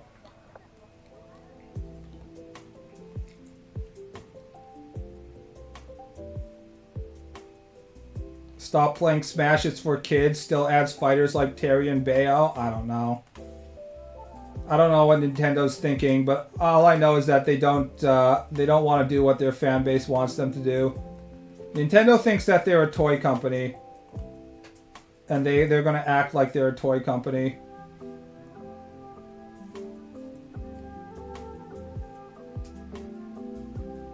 Roblox programmers putting AAA game mechanics and making it run on phone level hardware. Anything to attract the children so they can have more pedo bait.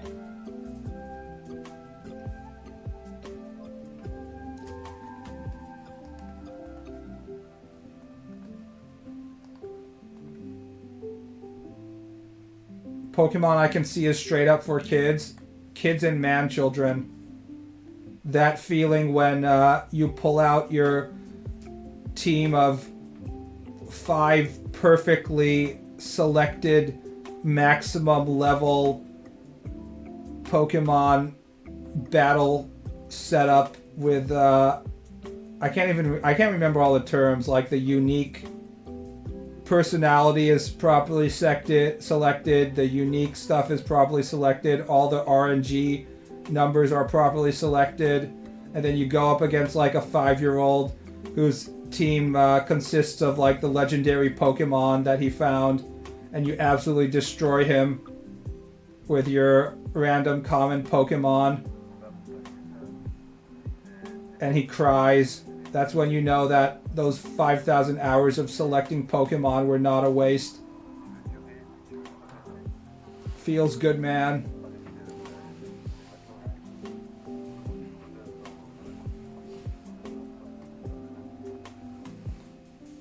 I mean, they're basically attracting the pedophile autist just based on the way the game is set up.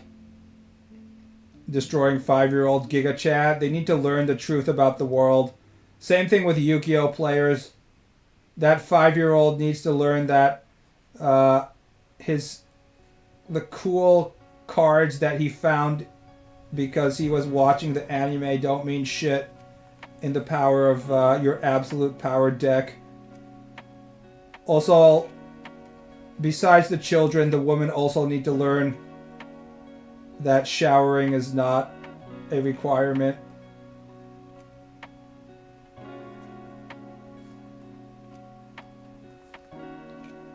Not just destroying their deck, but also destroying their nose as well.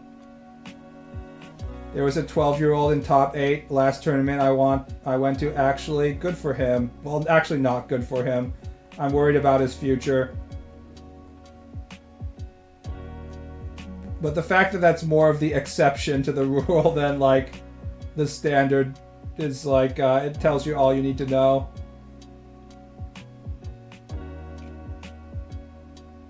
Yu-Gi-Oh is going to teach life is unfair without money. What's the most expensive card game? Like, I know they're all going to be like super expensive. Is it just going to be like classic MTG? The classic formats of MTG? Like, I forgot what they are. What the term was. The ones where you have to have like fucking Black Lotus to compete or whatever.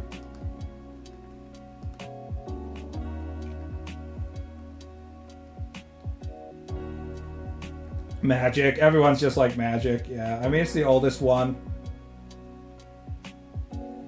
And they're the ones that are like, we're not going to republish these classic cards under any circumstance. Vintage, that's the term I was looking for. Vintage MTG costs tens of thousands. One guy with his 50,000 deck of like 6 cards that are completely broken, and the other guy who also has a $50,000 deck with the same cards. You know, back when game balance wasn't that good. Nobody plays Vintage anymore. I mean, you may as well just play Vintage with pieces of paper that say Black Lotus on it. Remember when, I wasn't paying much attention to this, but for like the 30th or whatever anniversary, Wizards of the Coast was like, we're gonna republish all the Black Lotus cards and stuff like that. But each pack is going to be like $70 or some shit, and also will have special symbols on them, so to make sure that you can't play them in tournaments or whatever. And the fan base was like, this is fucking ridiculous. Was anyone paying attention to that? It was like peak capitalism, I remember.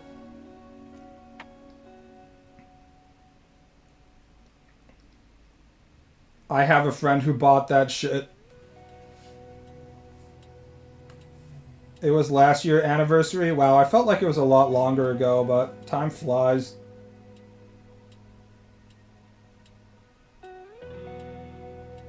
If you play trading card games, you basically have to be... It's basically like signing a contract with whatever card company and being like, please rape my asshole every once in a while. Not every once in a while, pretty regularly. It's just like, my asshole is ready, Mr. Wizards. Please just fuck me up.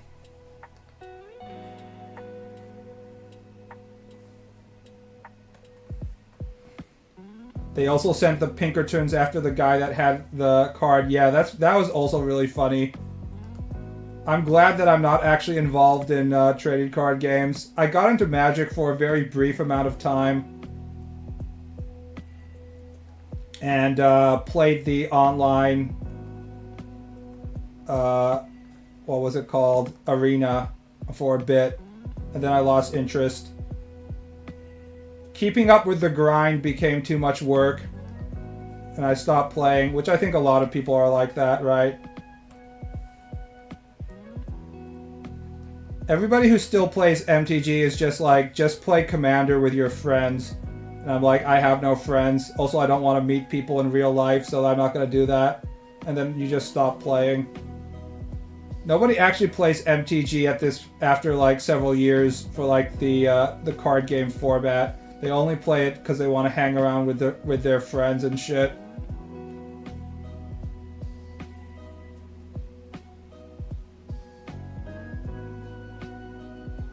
I don't know much about Magic, but I like the art and world building. I like the art and world building as well until I realized it was multiverse bullshit. LMAO. Multiverse fucking sucks. It's been overused.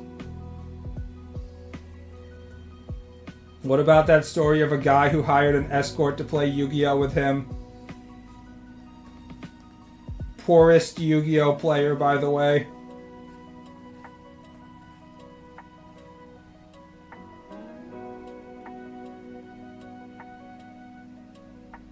At least D&D lets cheapskates be cheapskates. Yeah, that's true. There's a lot of really cheap cards that you can build really cheap decks with D&D. That's the good part with it. I don't know if you can do that with other trading card games. Is it possible to create like a pauper deck that can beat top tier decks in Yu-Gi-Oh? Is it like literally impossible? Because I know you can beat like a lot of the top tier decks in Magic. I know you can build like a Magic deck for like $30 that can beat like the other top meta decks and shit like that if you're really poor. But I don't know if you can do that with Yu-Gi-Oh. Because there's always like relatively common cards that are involved in the meta, so there are budget Yu-Gi-Oh decks, but it really depends on format. As shitty as poorly planned as I think that MTG is, Yu-Gi-Oh is like 100 times more poorly planned, just based on the number of like banned cards and formats and whatever shit they have.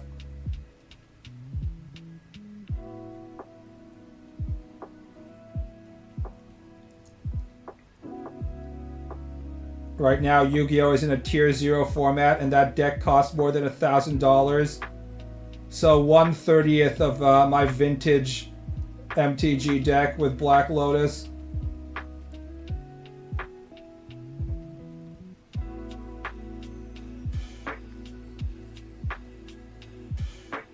It seems like we have more Yu-Gi-Oh players in chat than we have MTG players, honestly.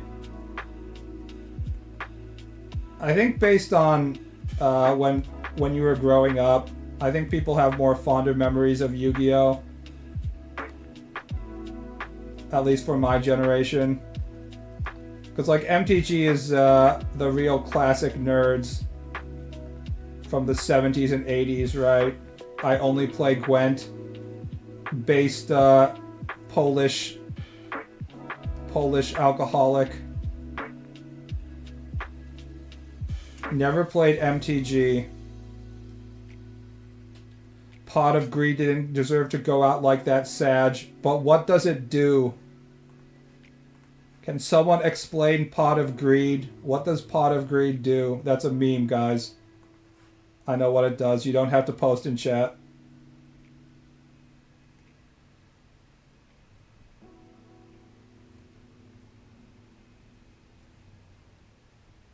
Pot of Greed 100% deserved it, LMAO. It's pretty funny that back in the, once you think about it, that back in the day, that people didn't understand how powerful just drawing another card was. It makes sense though, right? Like, if you're designing a game and you're not familiar with, like, how card mechanics work, just having, like, a card that draws another card, it doesn't seem like it's a very big deal.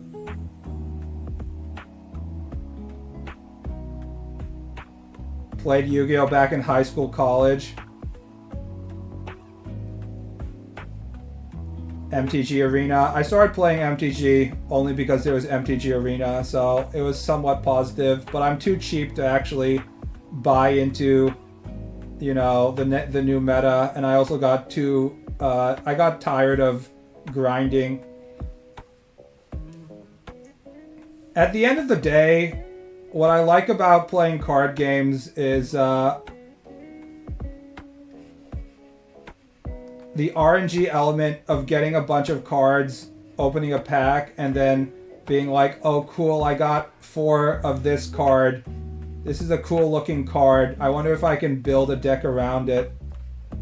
I like the artwork on this card. This would be cool. But unfortunately, if you're trying to build your decks like that, you can't beat people who are actually properly playing the meta, so you're wasting all of your wild cards or your money or whatever doing that shit. So eventually I got tired. I'm more interested in self-expression and like messing around with stuff instead of playing against other people.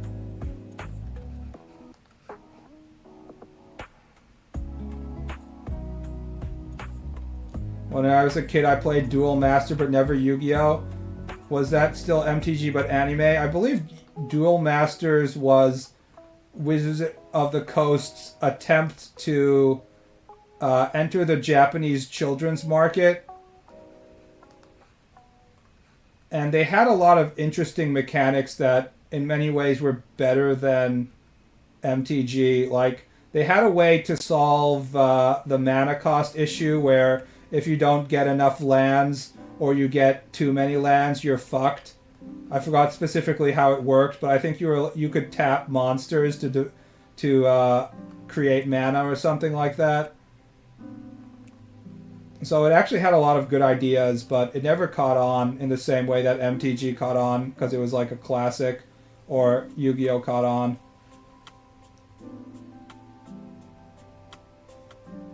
You could use any card as a land, basically. Yeah, there you go. It's a good idea, because like half of the times that you lose in MTG is just like, oh, I fucking flooded, you know. The flooding is real.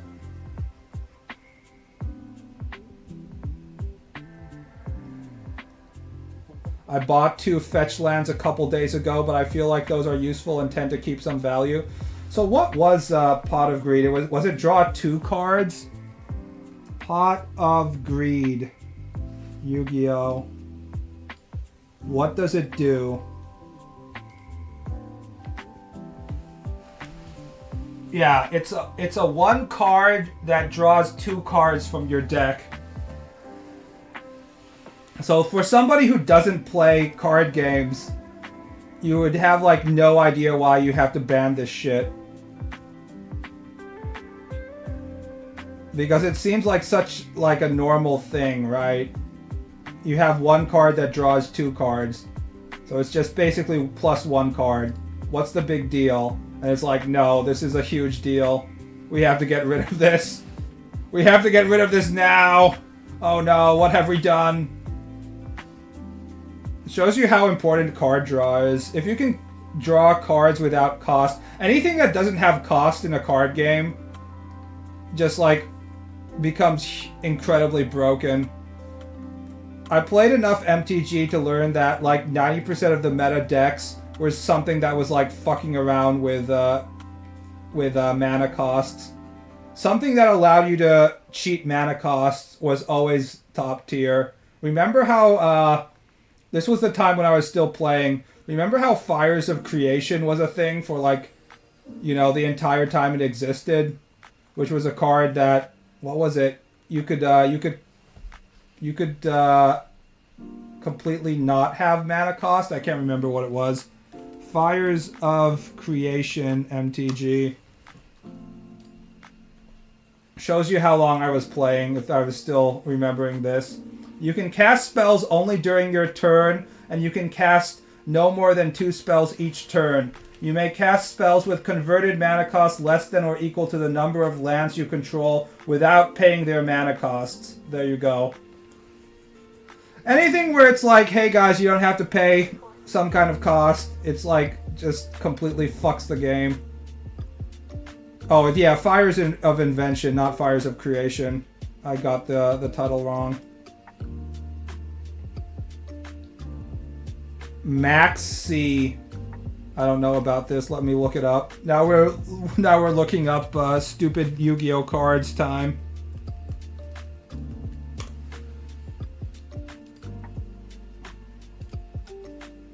What the fuck is this artwork? It looks like someone made it in Photoshop, or not Photoshop, Microsoft Paint. During either player's turn, you can send this card from your hand to the graveyard this turn. Each time your opponent special summons a monster, immediately draw 1 card, LMAO. You can only use 1 max C per turn. Is it 1?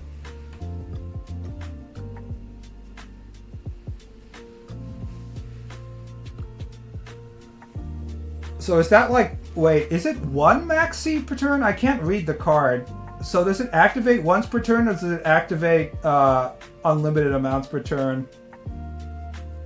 Jesus Christ. I remember when Throne of Eldraine came out, that's when they started doing a shift in design. That was when I started playing, because people were talking about MTG Arena. I don't know if that's when MTG Arena came out, but it was around the time, right? I played through Throne of Eldraine, the Theros expansion, maybe 2 or 3 expansions after that, and then I stopped. You can literally deck your opponent with some decks if they use Max C, LMAO. My favorite type of game. I love milling. Milling is fun as hell. I don't care how stupid it is.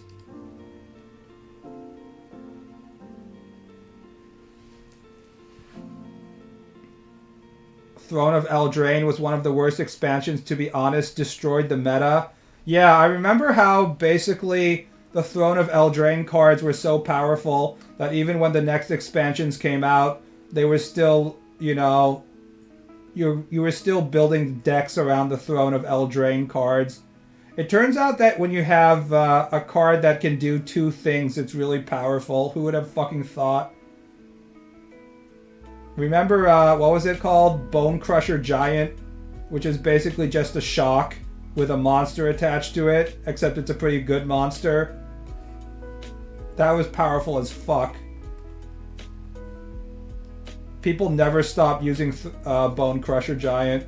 They used it all the way from like the beginning to when it went out of rotation. Remember Oko? LMAO.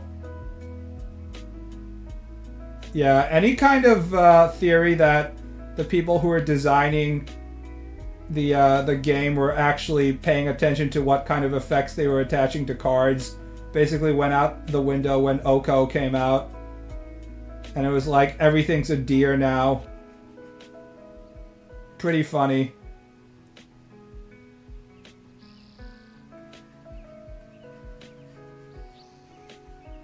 Actually a good example of what living around American rural areas are if you don't have enough hunters to kill the deer. Everything's fucking elk now. It's so good you can only play it in vintage, yes.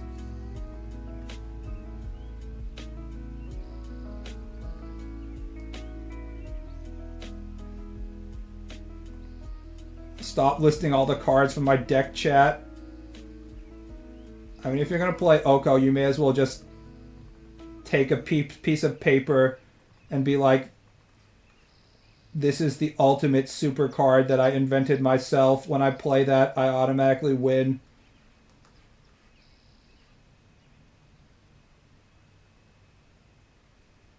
I have a theory that Wizard of the Coast does that every so often because the bad press generates interest. I mean, isn't the general theory among the Magic community that Wizards of the Coast has to keep on publishing more and more powerful cards because they can't reduce the power level of cards, because if they do, then people won't buy them. So they just have endless power inflation.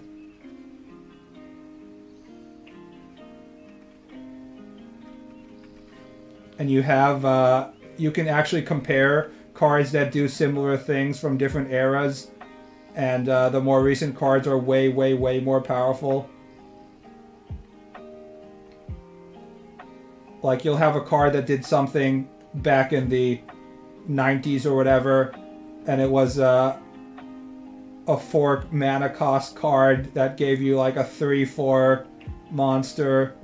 And now, if you publish the same card in 2024, it's like a 2 mana cost card. It gives you a 4/4 monster, and you draw another card or some shit like that. Hey, what's up? It's basically Dragon Ball, yes. It's Dragon Ball, except they need their consumers to continue buying stuff. Buy the new set.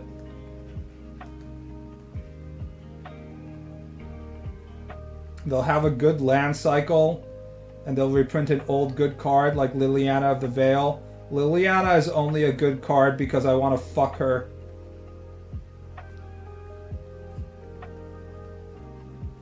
Evil necromancer woman deserves my penis.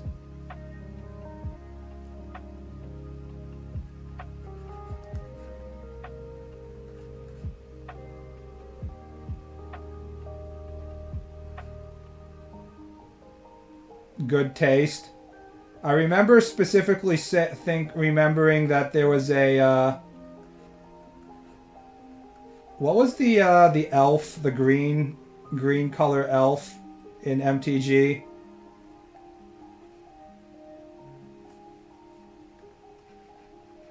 Where it looked like she was getting raped by a bunch of vines, and I was like, oh yeah, this is some hentai content right here. And I tried to get people to agree with me that this was hentai content. Oh yeah, on stream, and they're like, what the fuck are you talking about? I'm like, what? Are you saying that this isn't hentai content? I think it was called like Nissa's Defeat.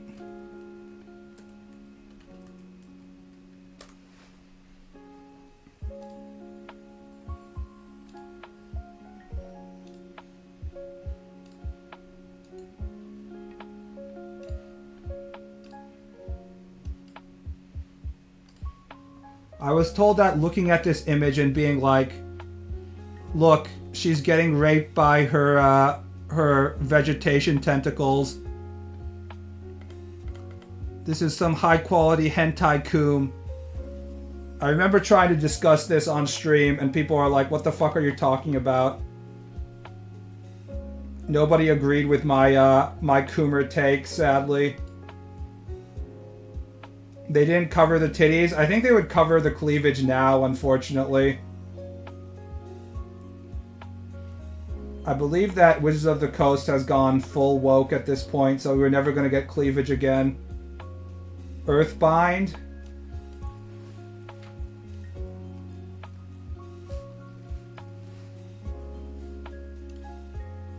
Oh yeah, this is way more Coomer here.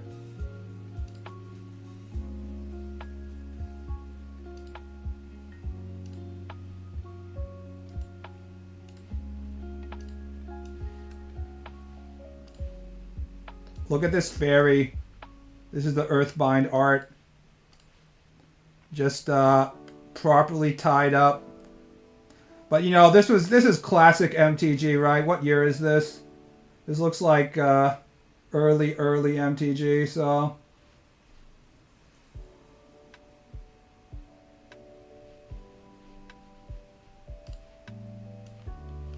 this is straight up hentai, as it should be.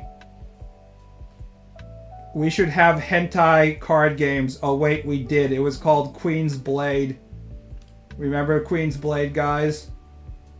Queen's Blade was like, what if we had something that was similar to like a TCG, except instead of normal shit, we're just gonna have our otaku jacking off the entire time. Truly, Japan is enlightened. I'ma look it up. Well, don't look it up at work. It literally is hentai. It's everything except like the straight up porn, basically. It got a shit ton of porn, but it was technically supposed to be the equivalent of a trading card game. It's not a trading card game. You'd buy like the books or something, but it was basically a trading card game.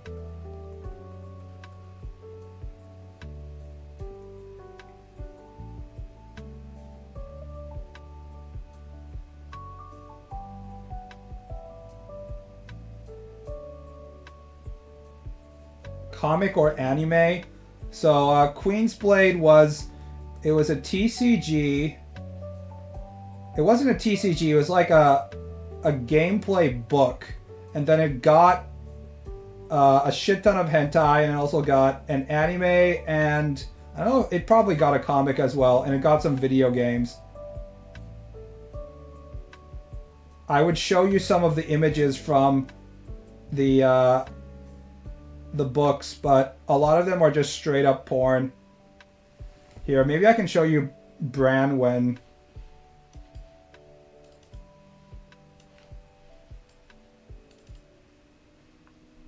Dojins, Q.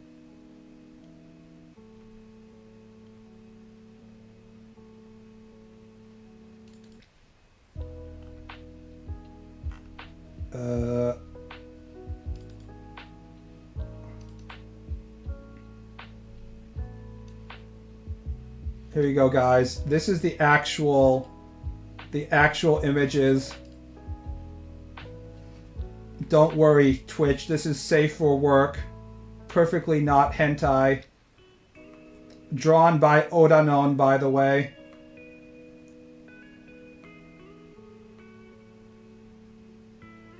She's this isn't porn because she's covering her vagina with her hand. Nothing weird here, guys. Just a standard card game. I like the goblin, by the way. He draws a great goblin.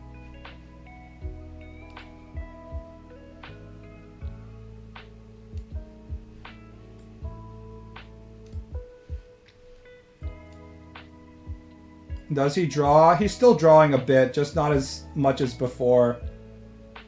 I think he has like a fan box. Self-insert gobbo. I wish I was a tiny, ugly bastard goblin so I could climb giant woman.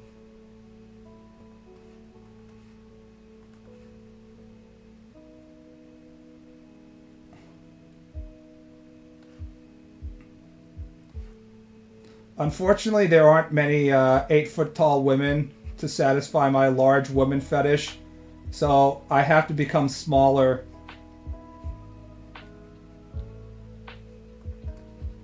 I think that's like peak male body type, is to have to be extremely small but have like a massive cock. And then you can climb all over the female body. The goblin pilled.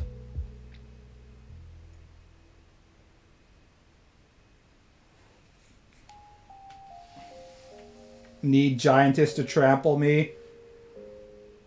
What men really need is always out of their grasp. Sad. Just being like, hey women, don't talk to me unless you're 8 feet tall. 8 feet minimum, honestly. There's a 6'7" woman in the UK. I mean, 6'7" isn't that hard to find, but you know, they're low in supply. That's the problem. It's that image of the massive white woman towering over the Japanese like convenience store worker meme.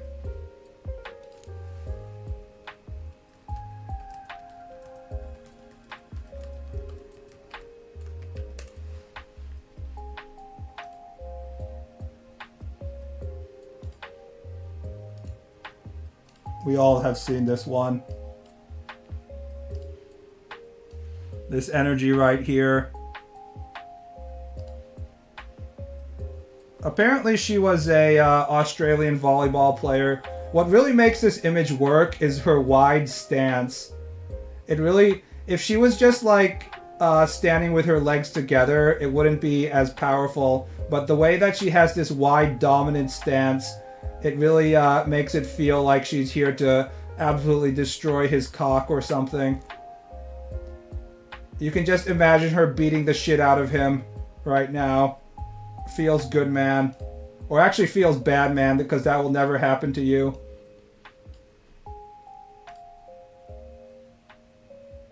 Did it go viral in Japan? I don't know. I didn't see it that much, but probably. Everything goes viral nowadays.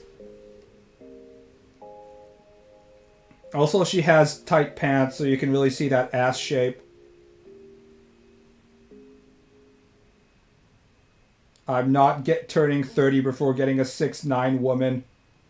You have to just start hanging out at volleyball games. That's your only option. Volleyball and basketball games.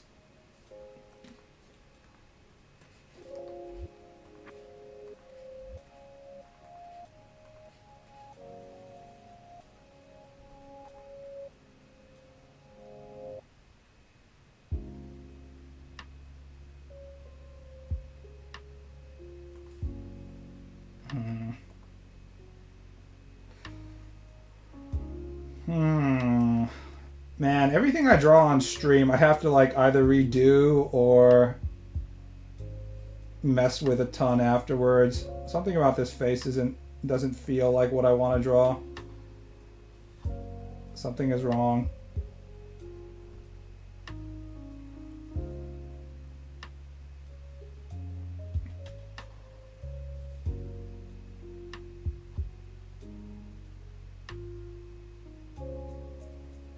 Have you seen that child girlfriend image?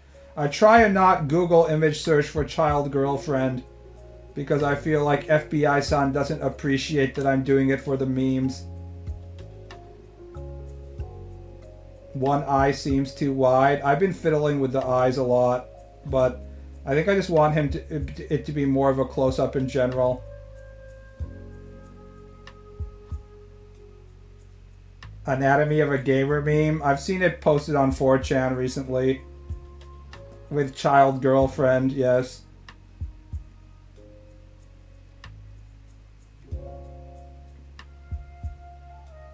However, I am a gamer and I don't have a child girlfriend, so that meme is incorrect.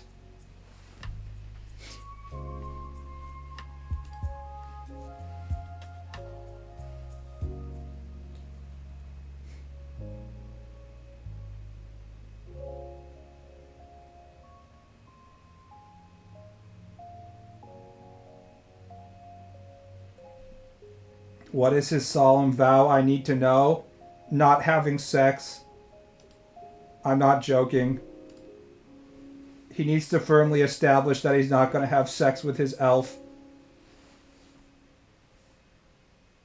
Anatomy of a Super Smash Brothers player. Wasn't the girl that got in trouble, the Smash Brothers player that got in trouble recently, a girl grooming like a 12-year-old kid or something?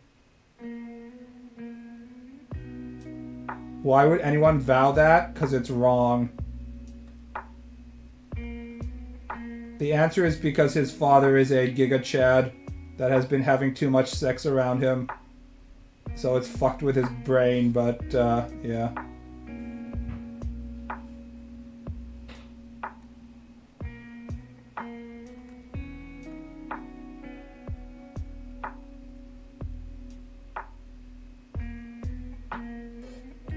Paladins don't need to have their wizard powers.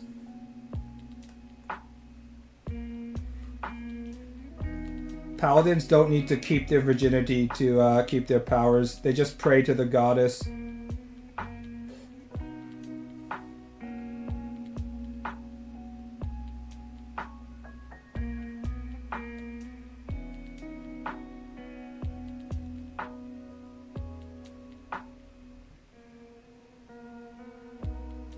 There is only one of them, and apparently that accusation's validity is highly debated now.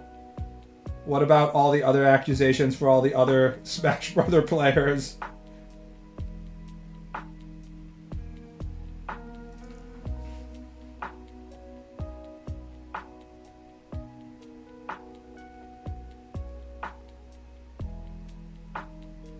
It's easier to point out who is not a groomer in that community. It comes with the territory, guys.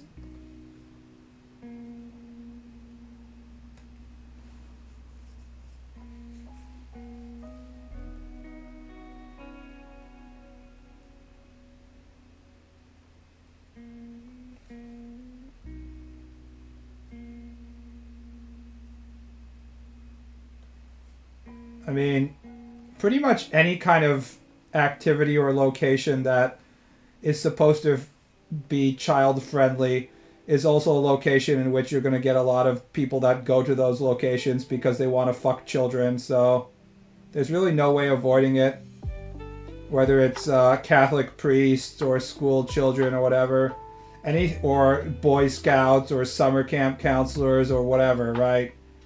Any job that is supposed to give access to people that are going to take care of kids is also going to be just like a fucking fly trap for all the pedophiles who want to, you know, touch kids. So it's literally unavoidable. You just have to monitor that shit closely. True Nickelodeon perfect case, yeah. Now that guy was a real ugly bastard right there. I wish I had that ugly bastard physique, but unfortunately I'm fit and sexy, unlike him. Did he actually have sex with any of the stars, or was he just like touching them or some shit? I can't remember what he did. I can't even remember his name. I was not a Nickelodeon person, so our house didn't have a lot of TV exposure, so the fact that one of the Nickelodeon producers was a massive fucking like sex fiend was not really that shocking for me. Dan Schneider, that's right. We can switch if you'd like. It has to come with the ugly bastard body type. I hope it comes with having like a massive cock though. If you're an ugly bastard and you don't have a gigantic cock that can mind break women, and also you're extremely, you know, sexually active and you never run out of semen. If you don't have that, you're just like a fat guy. You don't count as an ugly bastard, unfortunately. The whole appeal of being an ugly bastard is you're physically unattractive to the women, but they can't resist the force of your penis. So if you don't have the penis to go with the whole package, then you're just like an unattractive person. Sadly. Just being fat and ugly is not enough. I don't know. Haven't had any complaints so far. There you go.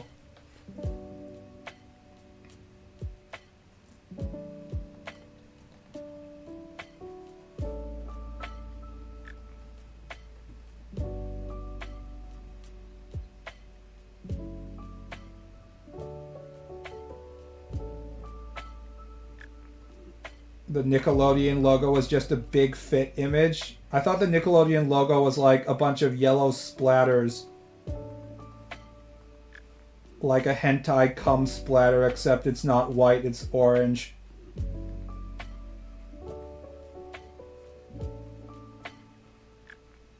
The truth is, even if I had a giant cock, I wouldn't be using it. So it's kind of irrelevant. I can't fucking be bothered to deal with human beings, so...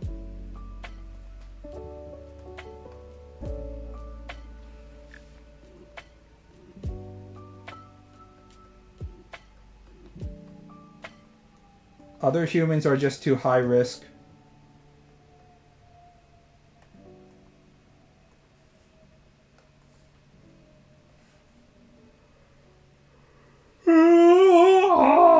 What's the time? 5:13. Yeah. You can't get so jaded and bitter, man. Yeah. It's just who I am.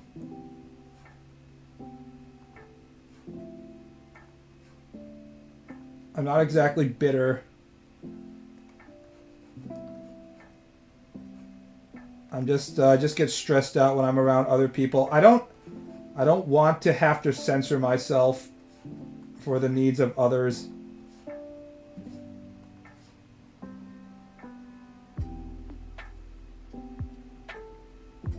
Autism isn't really being jaded. Yeah.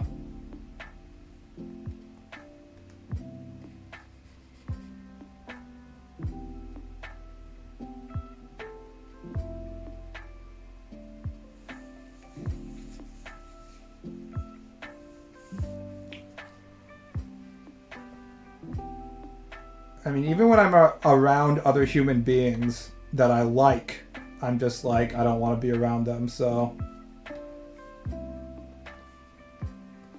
Unfortunately, Abe-san will not be able to rely on me to resupply the population of Japan. I don't think I should be having kids from that perspective, so... You can't be... When you have kids, you can't be like... Sorry, Timmy. I don't feel like dealing with other human beings today. You're just gonna have to manage for yourself.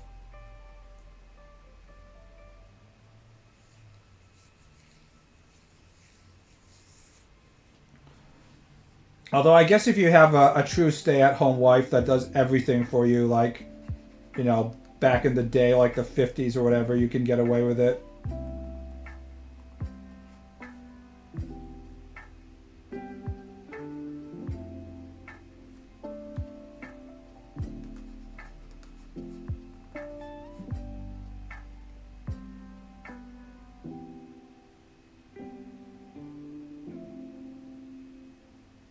Says who? Plenty of parents do that? Yeah.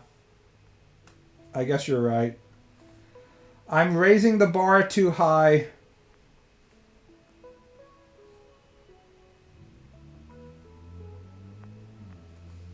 Just put your kids in front of the TV and then fuck off.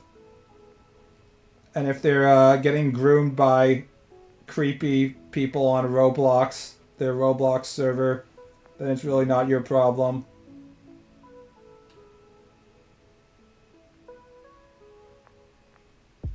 People like Shinzo Abe don't actually give a damn about kids. They just want you to have them. Yeah, well, that's why they're trying to get foreigners to come into Japan. Because they need to support the capitalist system.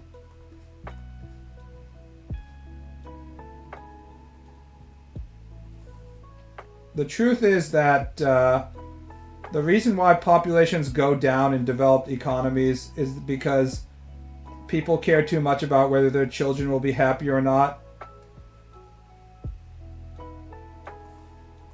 In developing countries, they don't give a fuck if there's a possibility that their children are going to starve. They just have their kids and worry about that shit later. They're just like, I have 6 kids, but they're all probably going to die from polio or something. Better have a few more. Why the fuck not? Besides, I can use them as labor to work on my farm.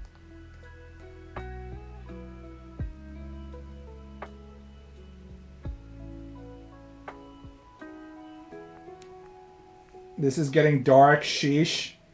The dark underbelly of any artist stream is all their psychological issues. Japan made hentai too attractive to 3D. I do think Japanese are still having sex, though. They're just not having kids. Reminder that abortion is easily available in Japan, so people can just fucking get rid of those babies if they want to, so I think that's part of the problem. It's not that people don't want to have sex, I think they just don't want to have kids. Also, Japan is going through a syphilis outbreak right now because too many women are selling their bodies, so they're definitely having sex. Didn't studies say like 60% of Japanese guys are virgins? It's not that high, but it's still pretty high.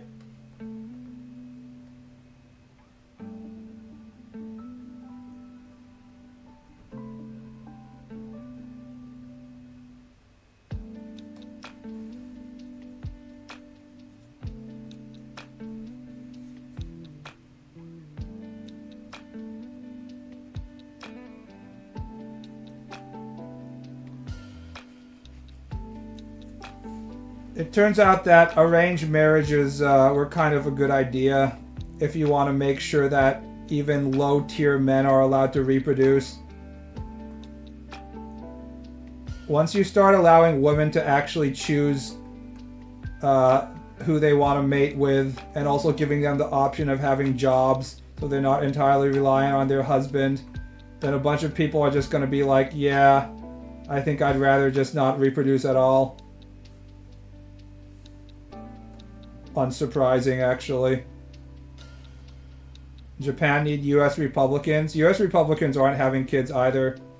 The people who are having kids in America are racial minorities, black and brown people, especially first or second generation immigrants who still have the customs of having children from their like previous country, but once they start getting used to being American, then they stop having kids, and you get the low birth rates, same as Japan.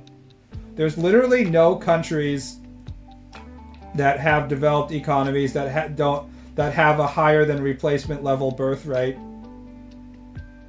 I've looked it up, and the ones that have something like that's like a 1.7, like France, is simply because they have a shit ton of immigrants.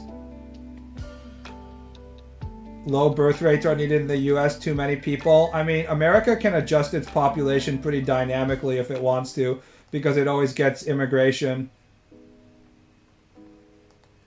And it has the infrastructure to support immigration, or more like, it was always a country based on immigration, so, like, what's the point in worrying about it? Obviously, Republicans don't want all these, like, Venezuelans in America, but if push comes to shove, America can repopulate pretty easy because English is the lingua franca of the world, so everybody can come to America and be somewhat functional.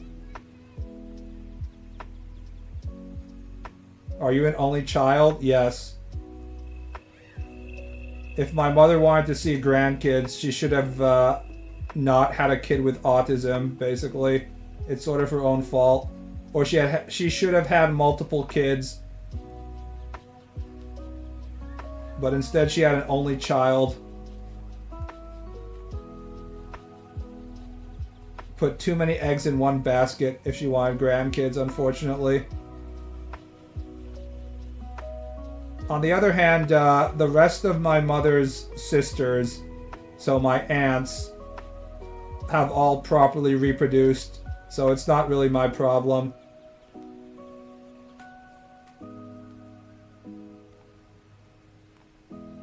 If we're going from like family tree style, like I wouldn't be able to inherit anything anyways, so it doesn't really matter.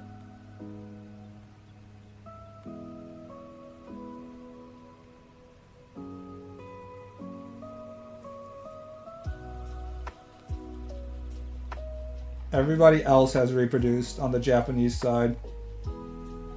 On the father's side, I don't really know what's going on over there. My father is also an only child, but I think he has like uncles and stuff that are also reproducing. So at the end of the day, it's really not big a deal. All right, guys, I'm gonna end the stream here. Gotta go jog. See you around, guys. Good night. Have a nice night.